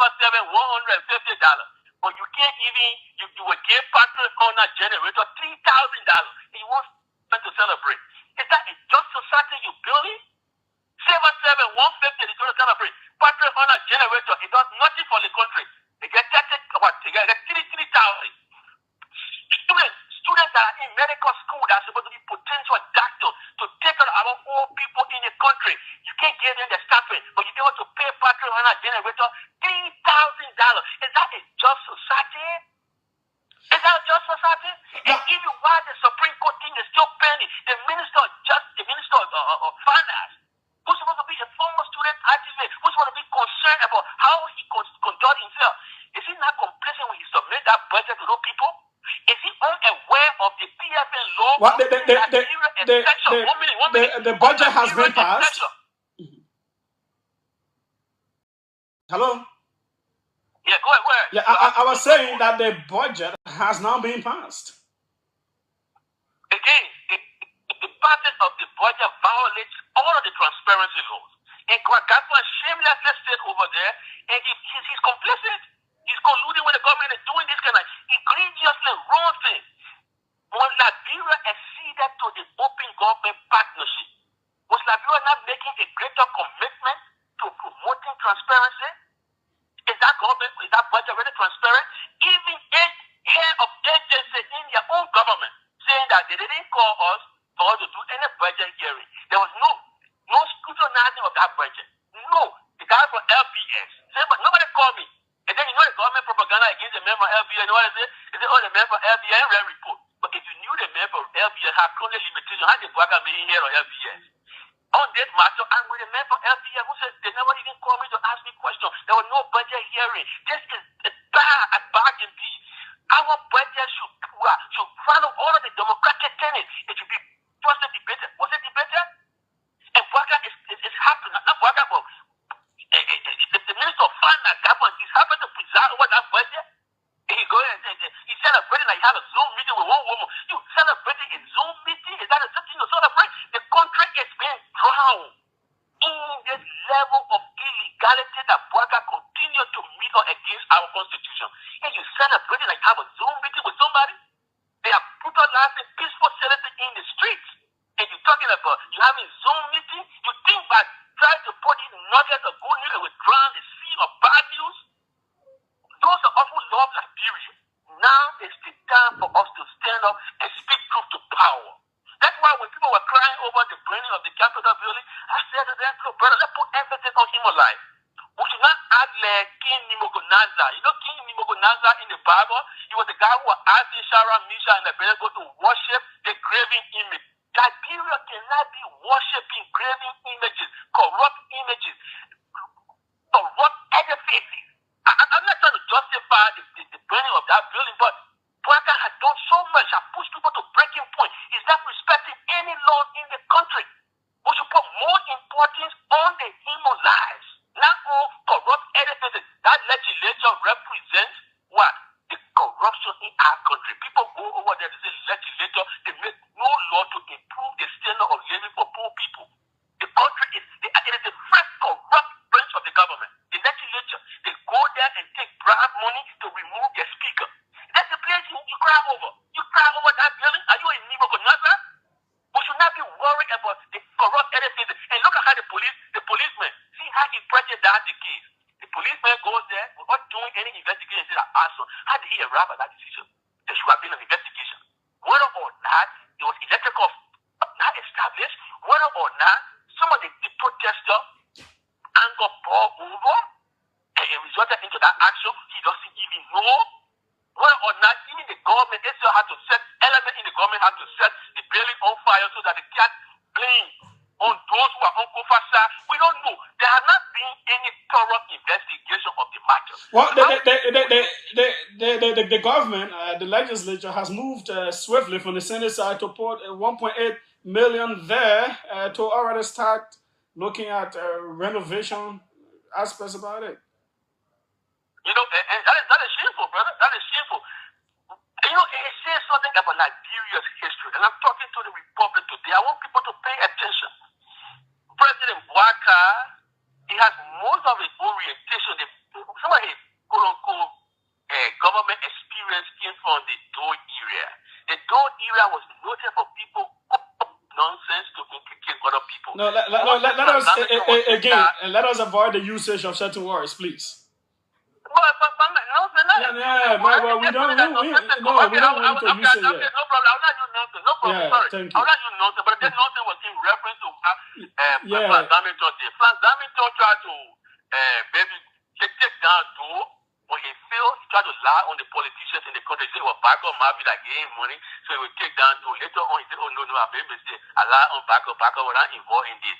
The government has a way of putting their own team on fire because they want to implicate Kofa and other people falsely. I have known Kofa for a very long time. In fact, I was in the public critique of Kofa when, as a speaker, I thought he was now holding Bouaka accountable. But again, Kofa was wild and sensible. He said, we work as a team now. I can't be on the president. I will do my best to work alone. See what Bouaka has shown to Kofa. It showed that heartless old man and a disgusting politician. The man is willing to work with you for the forward advance of our country. You will still go and pay bribe money to corrupt lawmakers to remove him. That's what you done to Kofa. That's why I reminded people that read the things for a part written by China Achibi. Read page 57 and 59. When Okongo, who wanted to be a superman, did not listen to the advice of Izilu. He had to place his hand in the depth of Ikimifina. That brought about the downfall of Okongo. Bouaka, he said, Izidwi, he told Okongo in things for a part, said, look, the boy calls you father. Do not bear a hand in his death. Kofa has accorded you all of the deference. He has respected you. Kofa call you the president, work with you, bend over backward to even explain and justify some of your fruitless trade, Mr. President. Yes, still, you are so heartless. You will pay bribe money to remove Kofa? And you think Bouaka is a better human being? When he even hanging up with the junta now, he show your hands. Show me your friend, and I know who you are. I want people to say, when you lie with dogs, you will get fleas. Politicians in our country should be concerned. Why is the military junta giving free access and coming to the country in and out? Even the Americans should be concerned. I'm told that Bouaka is working with the Russians through the military junta. That the same big control basically was donated by the Russians, but they just use the military junta. Bouaka is setting the country on fire. Well, this is an allegation that is not substantiated. Yeah, the president himself said the government in Guinea donated 10 pickups. It did not say the Russians. Now, the Russians are involved with Guinea, right? And Bouaka in recent flat with the Russians, he has to take the public condemnation for him to put it back. He sent his deputy minister of foreign affairs to go and meet with Sergei Lavrov. There was a picture with Sergei Lavrov, the foreign minister of Russia, and they made other statement there because they got embarrassed. Listen. Bouaka thinks he's smart, but he's not smart enough to realize that he's doing some really horrible thing and undermining his credibility and the credibility of the government. When Bouaka took power, the first thing he did as a way of meeting up verbal violence against the U.S. government and people, he did not give the national podium to Raquel Nijepele, who spread poison. Raquel spread poison against the government and people of the United States. Wasn't she right in what she said? It certainly was spreading poison. When you go to Liberia at a national program, if you try to denigrate, the U.S. government, the Rapture did, and even following that her speech, that bizarre speech, what happened? Most of the talk shows in Liberia were hosting people who were calling in and condemning the U.S. government. That's how people spread poison against the U.S. government. When you put lies outside and people who are calling to swallow the lies, they go after the U.S. government. It seems,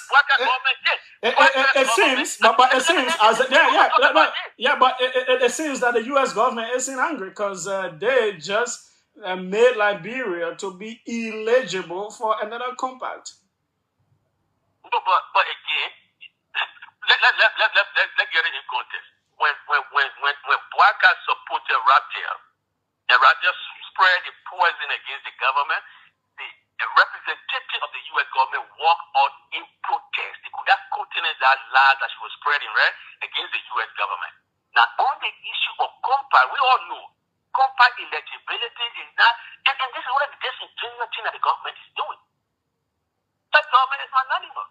They say, okay, there are people there, the country is not for Bwaka. They are aware that the country is not for Bwaka. But the U.S. government was going to even provide explanation regarding compact.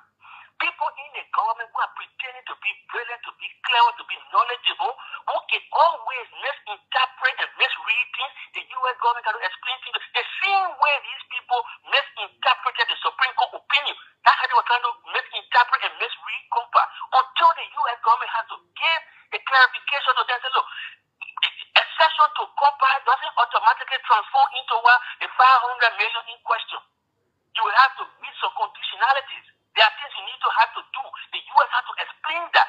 I'm just saying to you, a government that deals in propaganda is a danger for our country. Okay. Bwaka and his people are just dealing in propaganda, nothing substantive. Well, finally, before opinion, you were misreading compact. American government has to clarify that you're misreading compact. It's not the way you say it to the Liberian people. Don't raise false hope. That's the U.S. government position. So the U.S. government is very clear. Read the press release issue following the violence at the Capitol building. The U.S. government position was very clear. They said we don't support police brutality. We condemn violence. What the other people were saying, they were worried about the building. We all concerned about the building. We don't put the decrease importance on the building. We put more emphasis on life. Because we can bring back life. We can reconstruct the building. But they will be celebrating a government that killed 3 people in Cape-Man. You said 3 in Cape-Man and nothing has happened. They will celebrate a government that has a police force that brutalized people and nothing happened. So there's a danger associated with the police not conducting itself professionally and even-handedly. I witnessed it in London where I lived for 5 years. When people see the police to take SAR, when they see the police taking SAR, the police also can face the wrath of the people. The policing is based on 2 major things. Policing all around the world, 2 major things. What are the 2 major things? The basis for effective policing is what? Credibility and trust. If the people don't see the police as credible, if they can't trust the police, they will disregard the police. Okay, now as quickly. Congo continue to conduct himself as a partisan police and taking direct instruction, beating one group of lawmakers and giving other lawmakers free passes. If the people think that the police is politicized, they will disregard the police, and soon and very soon that police will be seen as an enemy of the state too. Finally, be careful how we run our country. Finally, Lofa and other counties are observing 60th anniversary. The president is in Lofa. That is some good news. Those are some good things to talk about. He made some donations and all of that. Julius, you know, I mean, to be honest with you, when I saw that brazen conduct of President Bwaka and saw the living hypocrisy, I bent my head in shame. The same people, the same Bwaka people, who today want to justify that the president should fly a private jet to go to Lofa, but the same people criticizing we are. Is this not downright hypocrisy? How is it intelligent or intelligible that President we flying all over the place, begging people, other people for money, and the little money we got in Liberia, we use it lavishly the Bwaka flying private jet. Is that anything intelligent, brother? How is that insensible? Bwaka but poor people money. Since Bwaka took over, the streets are still learning with poverty. Vast majority of Liberians go to bed hungry, empty stomach. At least when they even go, they don't even have bed to sleep on. Because go to bed hungry is like a metaphor. Some people go to bed without even bed. There's no bed to go to. Hungry people are in the street. Instead of Bwaka focusing on finding food, improving the standard of living of our poor people, he takes pleasure in riding or flying private jet in Liberia to go and attend some celebration in Lofa. How is this sensible, brother? How? It just shows to you that Bwaka has no regard for the people who voted for him. I think Mr. Bwaka is unfit to continue to preserve our country. He should be rejected by the people. I think there's a need for more protest action in the country. You can't find stopping smart for would-be medical students, but you're able to get few. The Ministry of Finance will take our budget, take our country money, and put few all in a private jet for Bwaka to fly. Is that not lavish? Is that not the same opulence that Madam Feli talked about? So what the road they say the refurbish. Why is he not driving on the road that the refurbish? Why is he flying locally in private jets? Do you know the cost associated with fuel in that jet? The cost associated with fuel in that jet could have at least put a roof on some of those school buildings that are caving in Sanu, in Grand Jude. And recently I saw a picture of a school in Sanu County where the kids are still sitting on bricks blocks. We'll do a part 2 very soon. I have sent a link to you. I've sent a link. Go and watch it. Listen to the callers. I'll come back to you shortly to wrap up. Thanks so kindly. I will do a part 2 very soon. Oh, thank you very kindly. Thank you very kindly. Just today, my son Brett is driving around buying toys and things when he turned 9. So I was in the street. I wore my buying when you called me. But I was listening in. Yeah. And if there's a question I need to answer, I'll answer the question. Okay. But I am deeply appalled by the reckless and misgovernance of our country by Mr. Bwaka. Thanks so kindly. His name is Isaac Jackson. And how do you respond to people who say you are doing these critiques so that the government could look your way and give you a job? I think Bwaka is so hateful that he will not even mention my name in his mouth. He's a hateful man. So I don't expect anything from Mr. Bwaka. He's a very hateful man. The Amarakone who supported him, Amarakone still in the room? No, Amarakone no longer in the room. People who supported him, Justice Kabina Janet, who supported him. What justice has he given to Justice Janet Klein, Sherry, who they took from the prison war and turned him over to the junta? Justice Janet is even regretting. He forgot to know that Bwaka was a member of the Lofa Defense Force. He got issue with the Mandingo community. We're not going into the tribal issues. But thanks so kindly, Isaac. Let's leave that one. Thanks so kindly. I'll come back to you, Isaac. Please, we're not going there. 777-700-995, 555-995. Let's take few calls. Isaac Jackson, right there on the line from the U.S. Welcome. Let's hear you. Good afternoon, Julius. I'm Frank Gibson, and I call from Paris. Go ahead, Frank. Julius, just talking about Bwaka being there, Cabinet General said Bwaka denied Gray, the former vice president, his benefit to go to hospital. The government denied to pay that man his benefit to go to hospital, and the man, because he now have money to go to hospital. You forgot that data. That revelation was made by Cabinet General. And if you're talking about people who did not defend their budget, the EPA director said he was never called to defend his budget. This is how serious the budget issue is. He said it where? He said it where? The EPA director openly said that on School TV that he was never called to defend his budget. Before he was sent letter that they told him that his sentence was very. The EPA director, the current EPA director said he was never called to defend his budget. He said that on School TV. On Saturday, the Saturday edition on Spoon Talk. Okay. The EPA director said that openly on national radio. Okay. And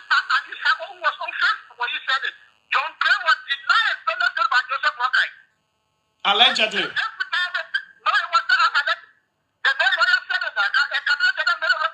Okay.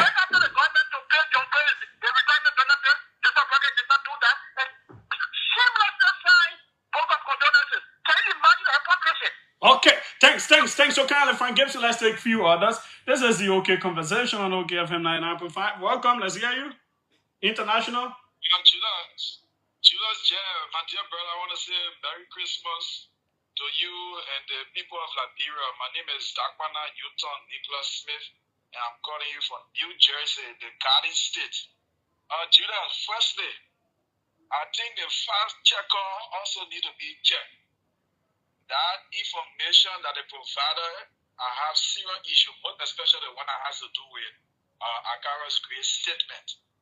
If the police invite someone for questioning and you are in a police or with help, it doesn't mean that you are a political prisoner. So those two incidents they talk about, they were invited by the police. They were sent out. Were they placed in jail? Because I don't know if I was in country at the time those things happened. Yeah, the moment you were into police, he wasn't sent to high court, Morrison prison. They were with the police, both of them. Okay. I may not know the details, but I will try to ask both of them. There are people that I can call and find out what happened. Okay, Judah. So I want to close with the issue that has to do with the speaker removal. Judas, the thing is clear. There's some people ruling is clear. The majority black, they are in error. They need to stop on disgracing our country. Why, if what they are doing is well, why are they begging Funati to resign? Why are they calling him to resign? I've learned that the president held 2 meetings with the Funati cover black, asking them to ask Funati to resign. So if that thing is removed, why are you asking him to resign? Okay. I think they need to do what is right for the safety of the country. Thank you. Thanks. So kindly as well. Welcome. Let's hear you. Hello? Yes, go ahead. Okay, my name is Professor Ijule. I'm also to foster on the Joseph Mobaka for 2020 election. What? You said? My name is Professor Ijule. Chairman for Secretary in NATA. Okay. To elect Honorable Joseph Mobaka interested now. Okay, go ahead. Okay, I'll listen to your guests. You know, sometimes when somebody calls trying to address the head of state, while the president went to Canberra television was nonsense. But right internally, he was supposed to to him. I didn't tell him to take it back. You want to call him No. up. You were telling me what to do. I told him to take it back, and he took it back. My man, the man is my guest. He used the word, and I told him to take it back, and he took it back. So what is your issue? My man, what is your issue? Say your own. The man has said is. We elected the president to do the right thing, but we are concerned to do the right thing for the Labrador people. Okay. So when somebody call and give you more information, you should always start calling nonsense, when you have to say nonsense. Okay, thanks so kindly. He took it back. I made him to take it back. Welcome, and let's hear you. Yeah, Yes, go ahead quickly. Yeah, this is Abu Bakar Johnny from Point 4 to be presented in Zimbabwe. Yeah, people are just, I'm not just part of the government because for the nation state, to get addition to what people have to there, but the Banga told us that the problem for him to send to the devil, he was sent to the devil. When did he tell you that? You said he told us. When you and who he told? Where? How? You ever heard him saying it? I'm asking if you yourself heard him saying it. Yeah, boy, gotta be asking you, my man. Oh, you just be talking again, ask.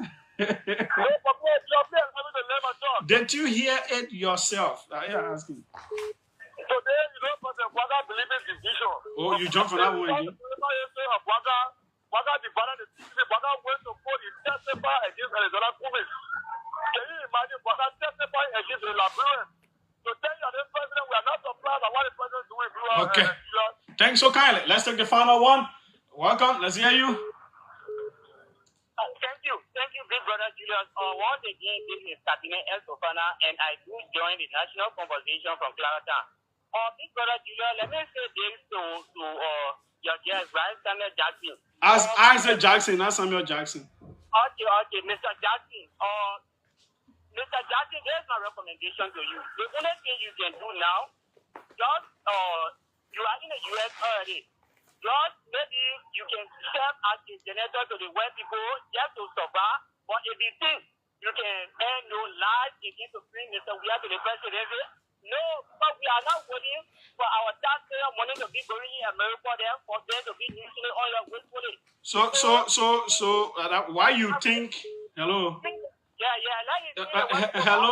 Hello.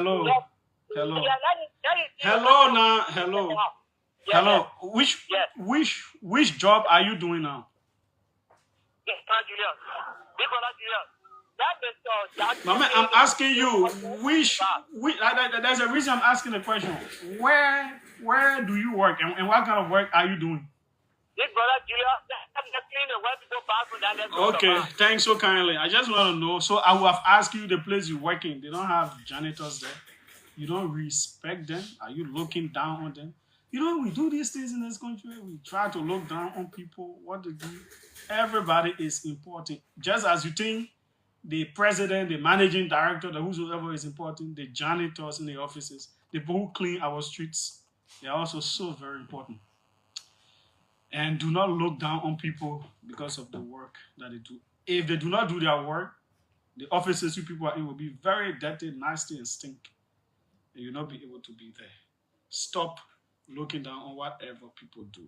As much as Isaac is not a janitor, it is important to remind you on that. Because you people always do that.